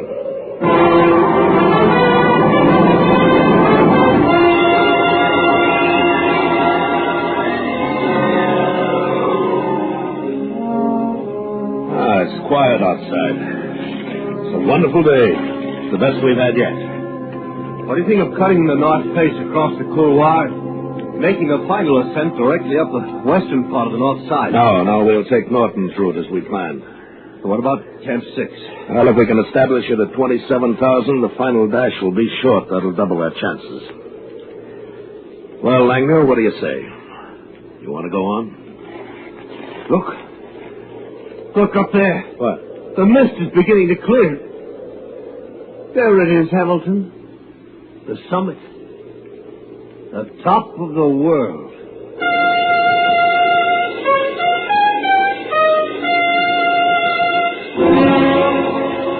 We started up again, up toward the summit. Our altitude was 25,000. We planned to camp at 27, leaving only 2,000 feet for the final spurt. We hung desperately to the sheer face of the mountain, the freezing wind whipping up from the great couloir, tearing at our grasp. All the next day we inched upward, our hearts pounding. By nightfall, we had only reached 26,000. We had to camp or die. I found a small recess. We pitched our tent over it, fastening the stays with pitons. We huddled together in the cold darkness. Langmuir was exhausted. I heard him gasping the weak air. My arms and legs were swollen with pain, my lungs bursting. The top seemed miles away. Every ache in my body urged me down to the firm, warm earth. But the peak, only 3,000 feet, the white plumed peak. 26,000. Only 26,000. We'll never make it, Hamilton. You can see it in the daylight, the peak, Langmuir. We'll go like Mallory went up there. Suffocation. We'll make it. Suffocation. No air. Nothing to breathe. Stop it, Langmuir. We've got to go. We're back. We're not going back. We're going to the top. We've got to go back. 3,000 feet, that's all. 3,000 feet and we're there. Mallory. He couldn't breathe. He's here somewhere. Dead. Frozen dead. We'll make it. Tomorrow morning we're going back. Langmuir, we've climbed tougher ones than this in the Rockies. The slopes aren't hard. From here on, it's simple. We'll make it, Langmuir. We've got to go back. We're not going back. You understand? We're going to make it. Hamilton! Listen to me. If you try to turn back, I'll kill you.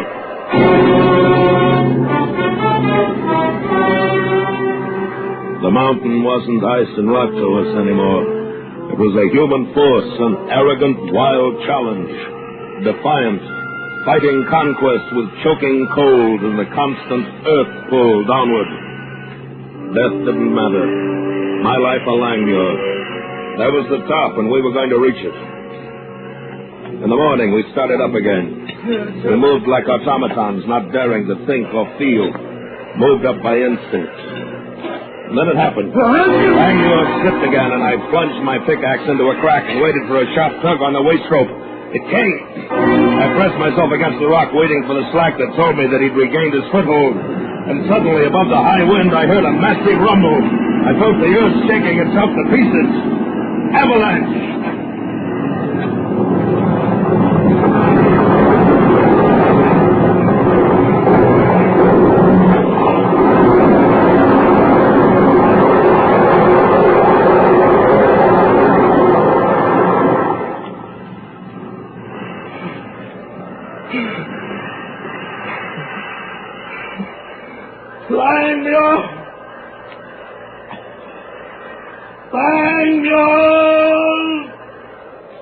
Crazy!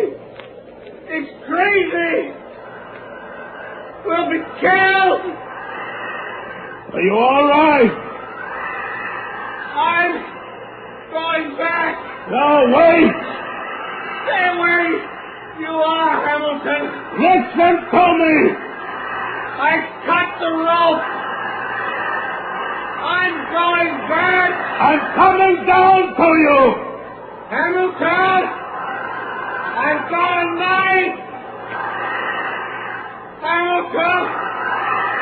Don't try to stop me! Hold on! Go on back! Go on back! I'm going under the top! Goodbye! Hamilton! Goodbye! Everest. I'm going to beat you, Everest. I'm going to the top. I'm going to the top.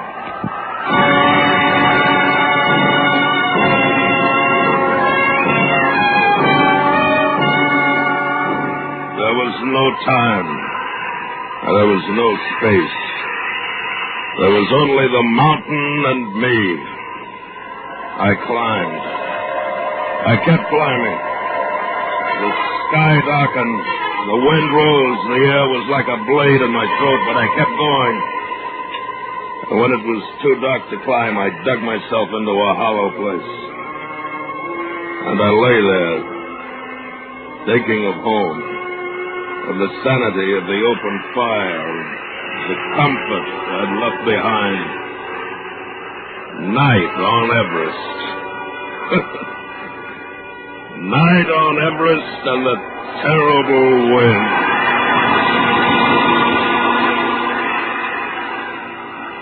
Morning broke milder and clear. I left the hollow and looked upward through the glare of the sun. The slopes were more gentle, the holes easier.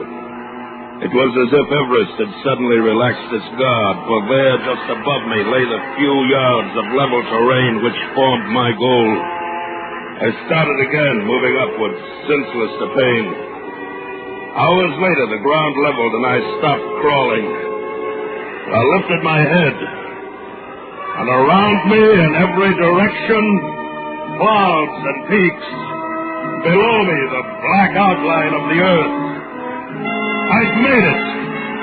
I was the first man ever to reach the peak of Mount Everest.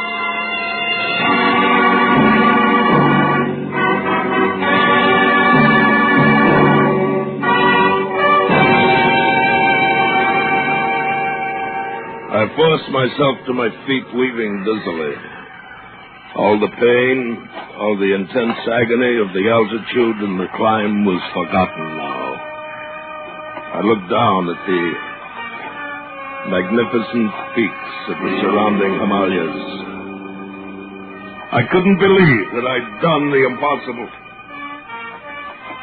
There was a small camera in my knapsack. I took pictures of every horizon. I walked around the summit, my summit, drunk with the knowledge of what I'd done. And then, suddenly I stopped. For there, wedged into a crack of rock, something bright and gold shone up at me. I bent down and pulled it out. It was a cigarette case. It bore the initials GLM. George Lee Mallory.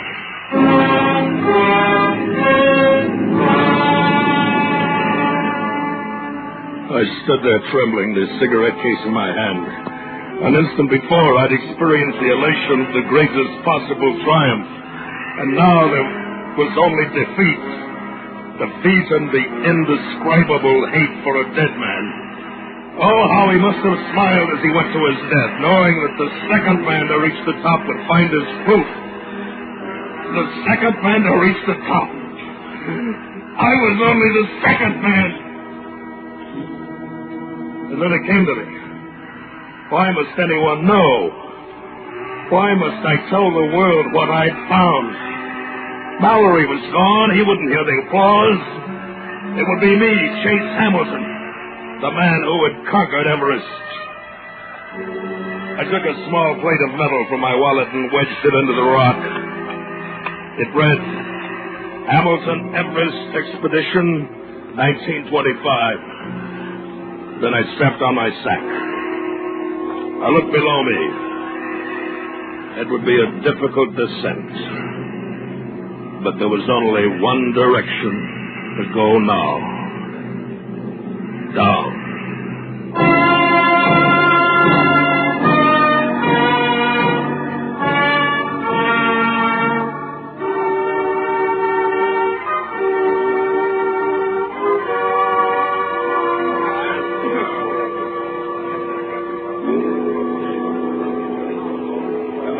You at about 1,000 feet from the peak. Is that right, Mr. Hamilton? Yes, that's right. Challoner found me. He brought me back to Camp 6. How come Langmuir didn't go to the top with you? He died, gentlemen. The rope broke and he fell. Langmuir deserved a lot of credit, though. Without him, I never could have gotten near the summit. Well, how does it feel, Mr. Hamilton? How does it feel to be acclaimed as the first man to climb the highest mountain in the world? Well, gentlemen,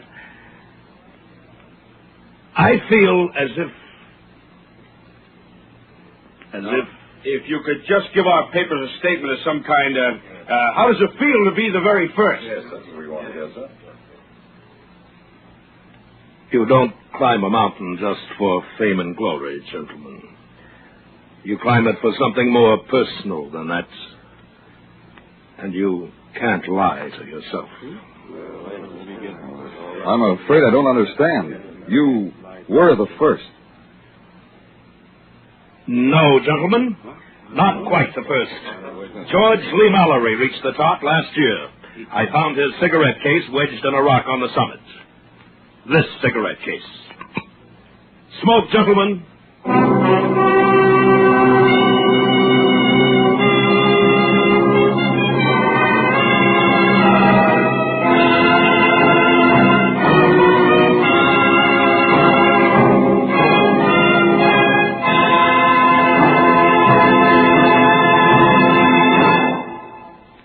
Under the direction of Norman MacDonald, Escape has brought you Conquest by Leonard Lee, especially adapted for Escape by David Ellis. Bill Conrad was starred as Hamilton. Featured in the cast were Larry Dobkin, Ramsey Hill, Lou Krugman, Jack Crucian, Larry Thor, and Ben Wright. The special music for Escape was composed and conducted by Del Castillo.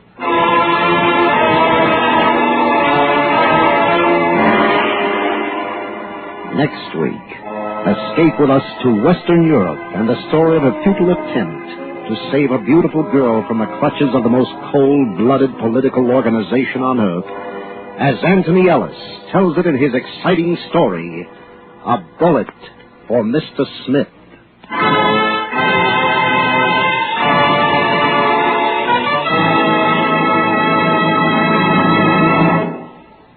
Next Tuesday evening, CBS has a big treat in store for all of you. Edgar Bergen and Charlie McCarthy, Amos and Andy, Bob Hope, Mary Martin, Judy Garland, and a raft of other stars will be on hand to salute Bing Crosby, who is celebrating his 20th year in show business. Be sure and join them on Tuesday. This is Roy Rowan speaking.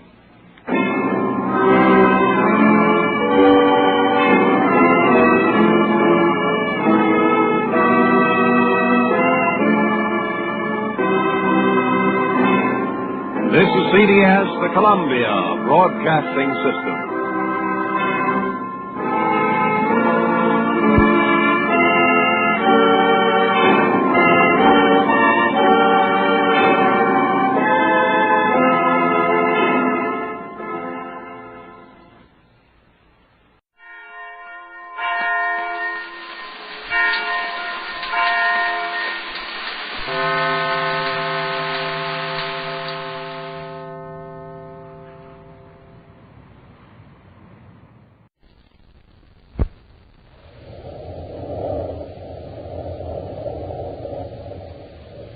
Wheat Checks, Rice Checks, and Good Hot Ralston present Space Patrol!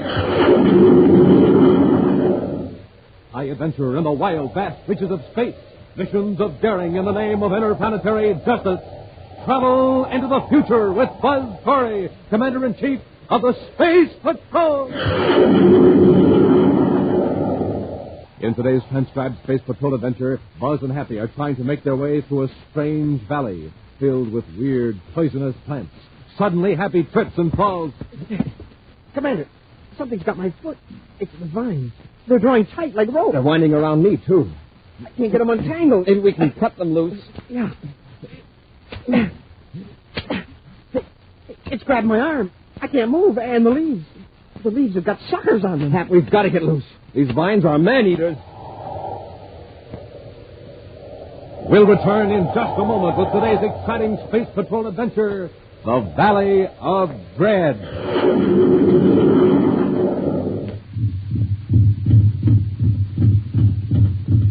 Hi, Space Patrollers, you hear that? That's the Martian Mauler, the inter-universal boxing champ from Mars. He's practicing his Sunday punch.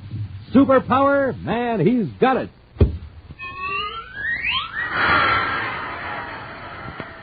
Wow, that's the Terra State All-Star halfback, kicking that ball right over the goalpost of Terra City Stadium. Superpower? He's got it, too. So, gang, to pack a Sunday punch like the Mauler, to kick a ball for extra punch like a football star, it takes lots of training and practicing. But one thing for sure, they both had their bite-sized checks today. Now, how about you? Did you start off your day with a big bowl full of rice checks or wheat checks? Delicious? Mmm. Terrific tasting? You bet. Right down to the very last crisp bite. And no other cereal, flaked or puffed, gives you so much nourishment in such concentrated bite-sized form. Yes, sir, gang. You're right up there on the ball, ready for anything when you start off your day with rice checks or wheat checks. So for a super-powered punch like this, and a super-powered kick like this, start your day the bite-sized checks way. Rice checks, wheat checks.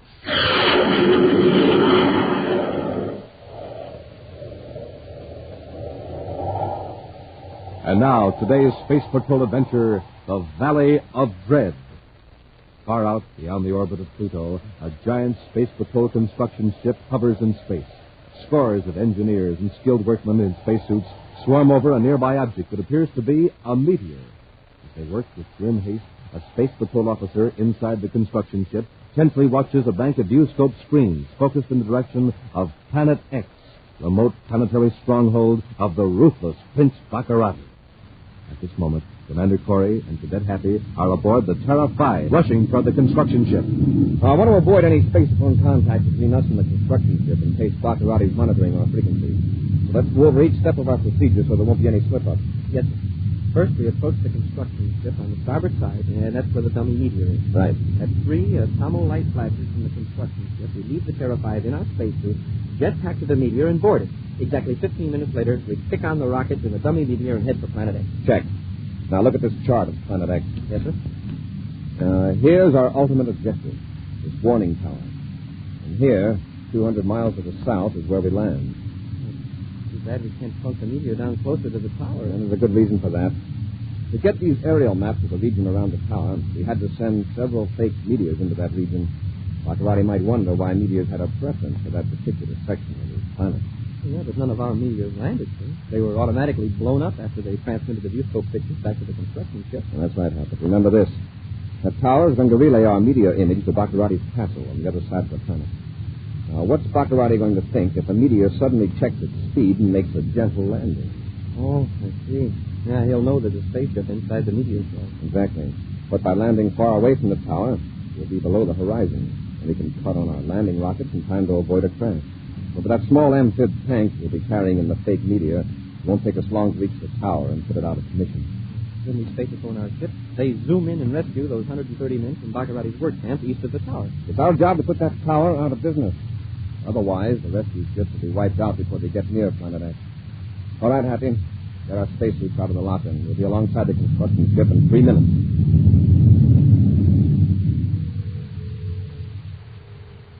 Meantime, in his huge, gaudy castle on Planet X, Prince Baccarati paces the floor and berates his chief advisor, Dr. Malengro, whose scientific knowledge is being used by the Prince in his attempts to conquer the United Planets. Just look at these production figures, Malengro. We're 8 spaceships behind schedule. I ordered a speed up, didn't I? Yes, Your Highness. If we are going to attack the United Planets, we got to have ships. Isn't that right? Absolutely, Your Highness. Then why didn't I get ships? Tell me that. First, the illustrious one. There's the shortage of material. We can't make endurium for the ships unless we have Arctite. And as you know, Arctite is very difficult to obtain here. Excuses. I don't want excuses. I want results. Ships, weapons. I want to drive Commander Corey out of the universe. If I may remind you, Your Highness, the responsibility for obtaining Arctite is in the hands of Captain Decker. I'm aware of that. I sent for Decker. He should be here shortly. But I thought he was supervising operations at the Arctite mines near the Valley of Dread. I ordered him back to the castle. Yes? Oh, that's you, Decker. I eagerly await your command, noble prince. My ship factory is complaining of the shortage of Arctite. That's your responsibility, Captain Decker. Yes, Your Highness, but I'm short-handed. Short-handed? You got 130 men, all trained personnel, plus several hundred natives. Only half of them are able to work. The climate in that part of the planet is very bad, Your Highness. Most of the men are down with fever. Supposedly a troop from other planets, that is. The natives are standing up fairly well with a little encouragement from a lash. Well, then use the lash on the others. Keep driving them. Yes, Your Highness. Oh, incidentally, I have an object here that might be of interest to you. One of the natives found it near the mining area. A piece of rock? Why would I be interested in that? Obviously, it's only a fragment of a meteor. That's what I thought at first, till I turned it over.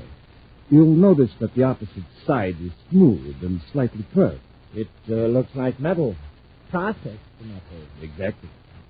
We've noticed a few meteors exploding high in the atmosphere recently. This one apparently was hollow. Hollow meteor? That's impossible. This is obviously part of a constructed object. A bomb, perhaps? The Space Patrol may be bombarding your planet, Your Highness. Why would they bombard that region? I tell you what it is. This is a fragment of a robot spy. Corey's sending instruments into our atmosphere inside space meteors. He's mapping the planet. Captain Decker, there must be more of these fragments out there. Possibly, but they'd be very difficult to find. Well, then send the natives out to search the entire area. Captain, I'm going back to the Arctite mines with you. Very good, sir. My atmosphere ship is ready. Lengo, you're in charge here while I'm gone. I'll keep in touch with you. Very well, Your Highness. Come on, Decker. I'll show you how to get work out of those loafers of the mine. Far out in space, an object that appears to be a meteor hurtles in free fall toward Planet X. But beneath the jagged surface of the object is a compact, specially designed spaceship. Cramped in the control compartment, Buzz and Happy watch the round planet loom ever larger. It seems to rush toward them at constantly increasing speed. The two space patrolmen wait tensely, watching the instrument panel as the needle creeps toward a red line on the dial. A few more seconds, Happy. Yes, sir. What's that red light that just flashed? It means that the outer surface of the ship is being heated to incandescence. Oh, constriction of the air. We're in the atmosphere of Planet X. By the time we cut on our retarding rockets, we'll be making quite a flash in the sky. The acceleration will be terrific, Hap. We'll probably black out, but don't worry, the landing will be automatic. Stand by to fire rockets. Standing by, sir. 10 seconds. 9, 8, 7, 6, 5, 4, 3, ready, fire rockets. They're taking hold. Looks like we're going to make it.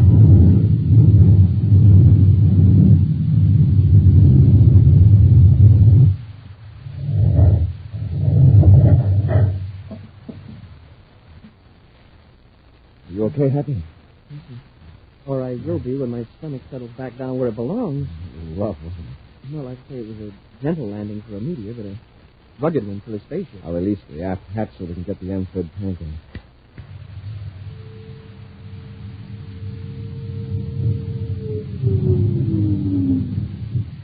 All right. Let's go back aft and get into the tank.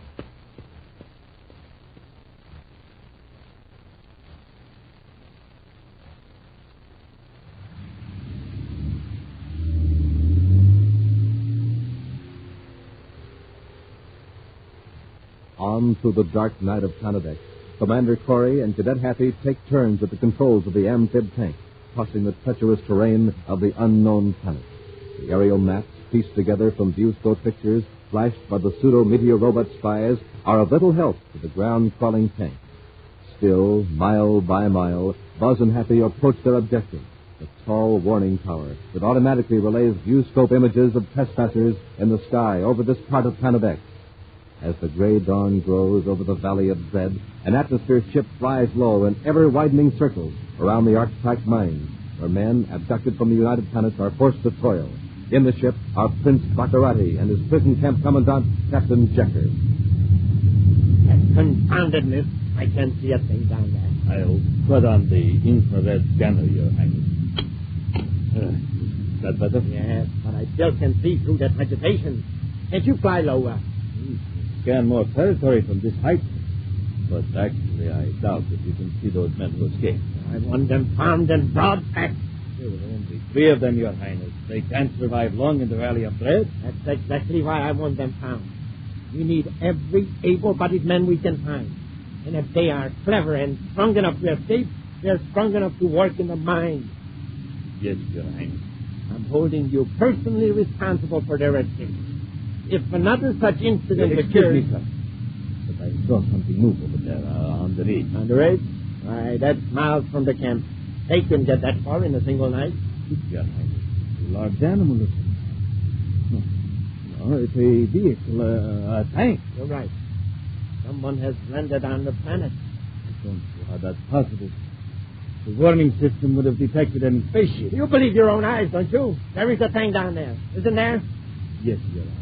It's an invader, and it must be destroyed. Captain, are there bombs aboard the ship? Yes, sir. 3 small cosmic torpedoes. Then use them. Destroy that tank.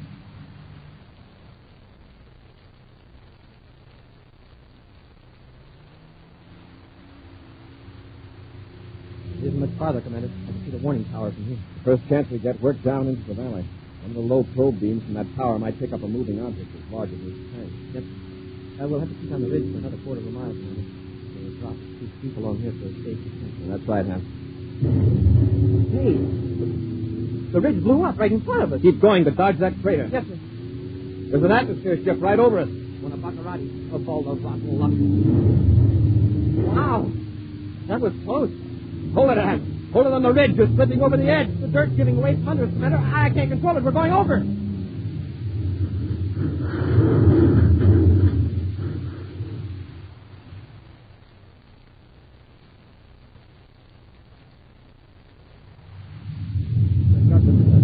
They'll never get out of that tank alive. Excellent, Captain, excellent. And if the crash doesn't finish them, we can count on some able assistance from whom, Your Highness? The creatures that inhabit the Valley of Dread.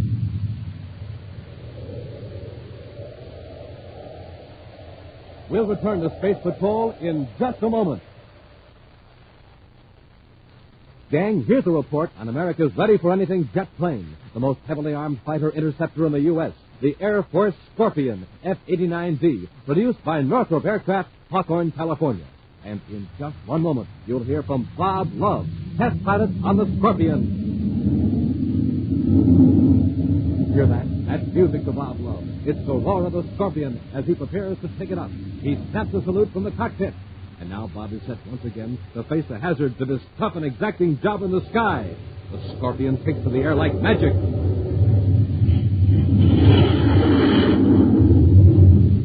It's a giant ship, a monster bird of the sky, weighing 20 tons, with a length of 53 feet, a wingspan of 56. And what a fighter! Giant pods on the wingtips carry a terrific barrage of rocket firepower. Speed of the Scorpion,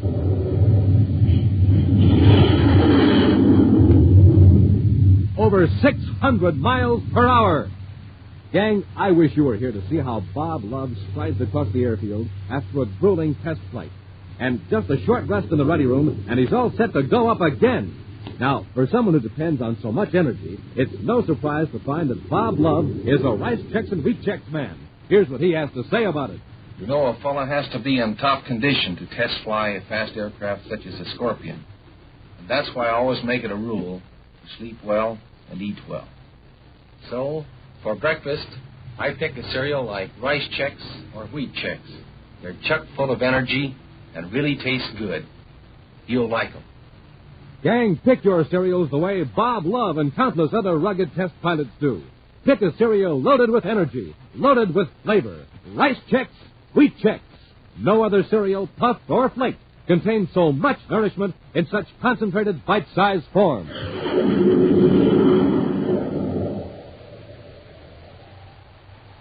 And now, back to our Space Patrol adventure, The Valley of Dread. A system of warning towers on Planet X enables Prince Baccarati to detect the approach of spaceships. However, Commander Corey and Cadet Happy succeeded in landing on the planet without detection through a dangerous space flight in a ship designed to simulate a meteor.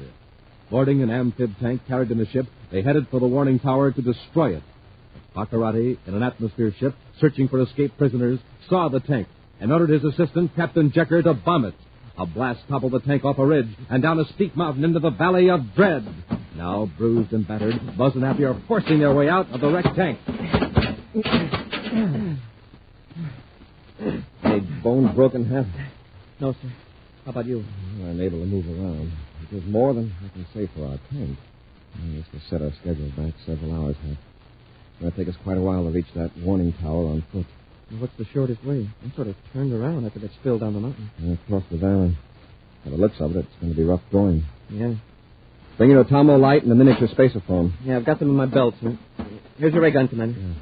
Say, how about the shock rifle? The 10 kilovolt job. It's pretty heavy for a long pipe. Oh.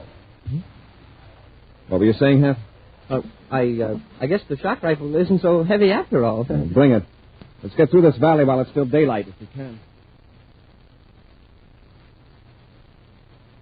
Meantime, in Captain Checker's office of the Arctite mine, Prince Baccarati sits at the spaceophone talking to Dr. Malengro back at Baccarati's castle on the other side of Planet X. I don't want any guesswork, Malengro. Are you sure there was a man on duty at the view scope every second? I'm positive, Your Highness. There have been no spaceships sighted anywhere near the plant. All the warning towers are working perfectly. Then that tank Jecker and I destroyed must have come from one of the factories on the other side of the planet. Check immediately and see if a tank is missing. Yes, Your Highness. And order all the guards to watch for attempted breaks. We've lost 3 prisoners here at the mine. Most regrettable, Your Highness. Jecker just came in. I've got to talk to him. I'll contact you later, Malengro. Now, Captain, what is it? Your Highness, my men have captured one of the prisoners. One of the prisoners? There were 3. The other 2 are still missing. But we'll get them, sir. Yeah. And the man who was captured, is he back on the job? He's unable to work. He's very sick. He's paying you for fools. Take me to this man. I'll make him glad to go back to work. Buzz and Happy make their way across the Valley of Dread, hacking their way through tangled vines, brushing against plants whose spore pods burst, filling the air with a choking, evil-smelling dust. But still they press on toward the tower that must be destroyed if Space Patrol ships are to land on Planet X. I don't want to spend the night in this valley, so I'll have to put on some extra effort. Suits me. Uh-oh. Is that a hallucination? Or is it an animal? If we both see it, it's no hallucination. Stand perfectly still. Where did it come from? What is it? Whatever it is, it can swallow both of us in one mouthful. Jaws like an alligator, and a body like a tiger. Get a shock rifle, Hap. I think it's going to charge. Yes, sir. Here he comes. You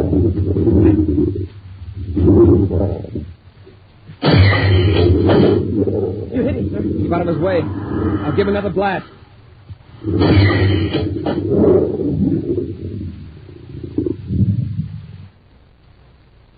Wow. What a monster. And am I glad we brought that shock rifle. Let's hope he doesn't have any relatives in the neighborhood. Let's get going, Happy.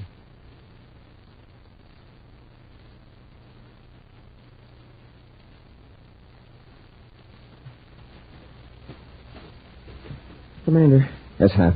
How much farther do we have to go? I think we're nearly out of the valley. I can get an occasional glimpse of the tower up on top of a peak. If we keep going, we can at least get to the base of the mountain before it really gets dark. Yeah. Now, we can make it.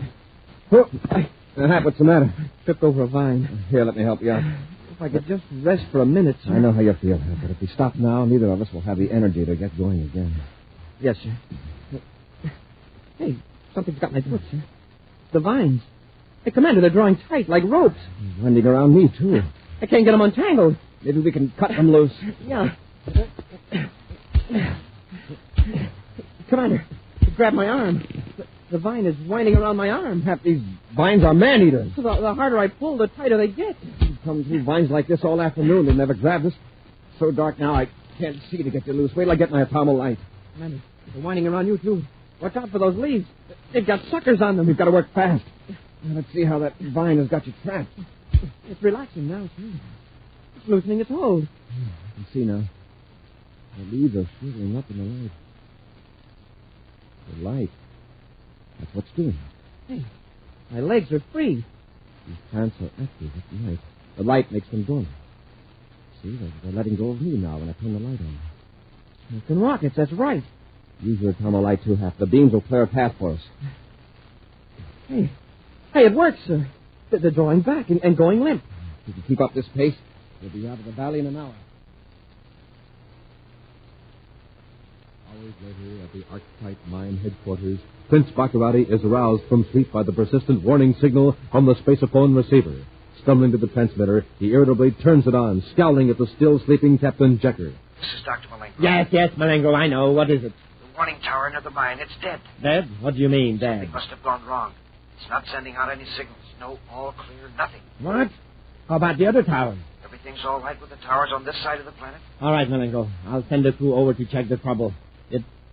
The escaped prisoners. I beg your pardon, Your Highness? Those men that got away, they made it to the tower. And there's a spaceophone there. But, Your Highness, it's not powerful enough to reach any of the United Planets. I know that, but perhaps they don't know it. They'll keep sending messages. Jecker and I can sneak up on them and grab them before they know what's happening. Jecker, wake up. Get to your ship. We're blasting off for the warning tower. I found your escaped prisoner. And at the base of the tall warning tower, Buzz and Happy look down at the morning mists that swirl across the Valley of Dread. Occasionally, they glance up at the sky, peering expectantly for the Space Patrol ships they hope will soon be landing on Planet X. Shouldn't they be here by now, sir? Very soon, Happy, if they heard our signal. Maybe we ought to send it again, just in case. No.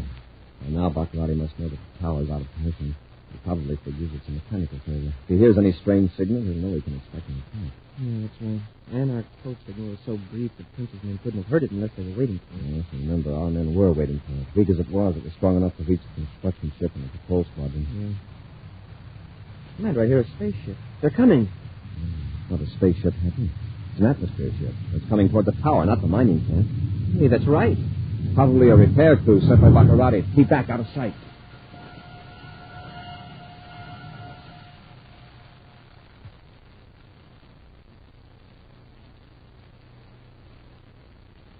I just can't figure that out, Captain. Those prisoners made no attempt to contact the Space Patrol. Well, maybe it was just a mechanical failure after all. Perhaps. We'll be careful. The entrance to the tower is right around the corner. All right, Happy. Your Highness, watch out. Hold it, Baccarati. Get the other one, Hap. All right, stop struggling, Baccarati, or you'll have a mighty sore arm. Stop it, Corey. I've got the other one, Commander. This isn't going to do you any good, Corey. You can't get off this planet without one of my ships, and my men can keep yours from landing. Then they'd better get busy. Hear that, Baccarati? Spaceship. Right. A Space Patrol squadron. We're going to pick up those 130 men you've been holding prisoner out here. My guards will never let you take them. Your Space Patrol men can't detect without endangering the prisoners. He's right, sir. It's a risk we had to take, Captain. We counted on the suddenness of the attack to overcome resistance. I got 6 men guarding that camp. Your attack isn't going to accomplish a thing, Corey. Just to make sure, Baccarati, call the camp and order your men to surrender. Use this miniature spaceophone. Tell them you're captured. All right, Commander. Go ahead, Baccarati. It's on. Prince Baccarati calling Archetype Mine Headquarters. Prince Baccarati to Archetype Mine Headquarters. Come in quickly. Mine Headquarters. Go ahead, Your Highness. Listen carefully. This is important. I have been captured by Commander Corey. Tell the rest of the guards to destroy all the prisoners immediately. Give me that spaceophone. Those are my terms, Corey. my freedom or those captives will be destroyed. Guard, do you hear that? Yeah, I hear it, but I'm not a guard. Then who are you? Answer me. Who are you? Ed Benton, one of your ex-prisoners. We overpowered all your guards and we heard the Space Patrol ships. Benton, this is Commander Corey. Nice work. Thanks, Commander. Same to you. You'll have all you men on the way home in a few minutes. Corey out. All right, Baccarati, let's go. Take charge of this pile. Yes, sir. Oh, you know, Baccarati, since you won't be needing your castle anymore, I've got an idea. Why don't you donate it as a home for wayward bats?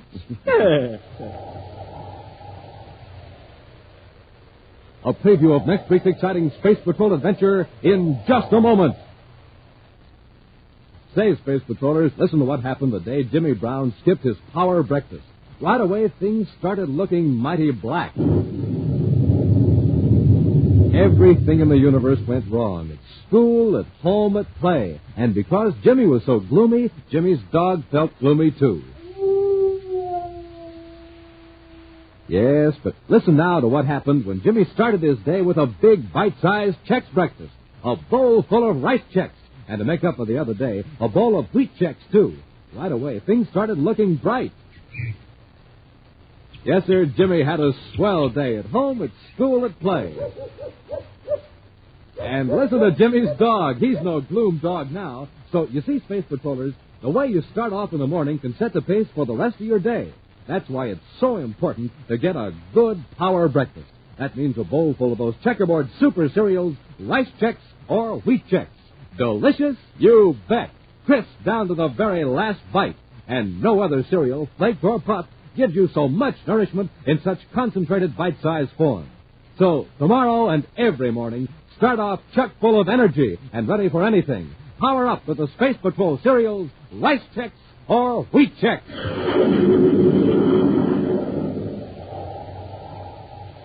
And now, a preview of next week's exciting Space Patrol adventure. Buzzed and Happy are bound securely in a robot ship headed toward Terra and controlled by Prince Baccarati from his castle on Planet X. I can't move, sir. Even without that paralyzer ray, the straps would hold it. Keep struggling, Happy. Pluto Defense Squadron 12, Space Patrol to Private Cruiser NPC 307, Neptune Registry acknowledged. That's us. He's calling this ship? We have information that Prince Baccarati is aboard. Surrender immediately. I'm going to get loose and reach that spacer phone. Major Ryan to Baccarati. Acknowledge or we'll fire. If we can only let him know that we're aboard. Keep fighting, Hap. Hey, they're firing at us. Be sure to join us next week for the thrilling story, Escape from Planet X, when wheat Chex, rice Chex, and good hot Ralston again present Space Patrol! Space Patrol, created by Mike Moser, starring Ed Kemmer as Commander Corey, and Glenn Osborne as Cadet Happy, was written by Lou Houston, produced and directed by Larry Robertson, executive producer Mike Devery. Other players were Ken Mayer, Bela Kovach, and Norman Jolly. Dick Tufeld speaking. Now, don't forget to tune in next Saturday and every Saturday when wheat Chex, rice Chex, and good hot Ralston again present Space Patrol! And be sure to see another exciting Space Patrol story on your local ABC television station. Consult your local paper for time and channel. This program is broadcast to our armed forces overseas through the worldwide facilities of the Armed Forces Radio Service. Space Patrol came to you transcribed from Hollywood. This is ABC Radio Network.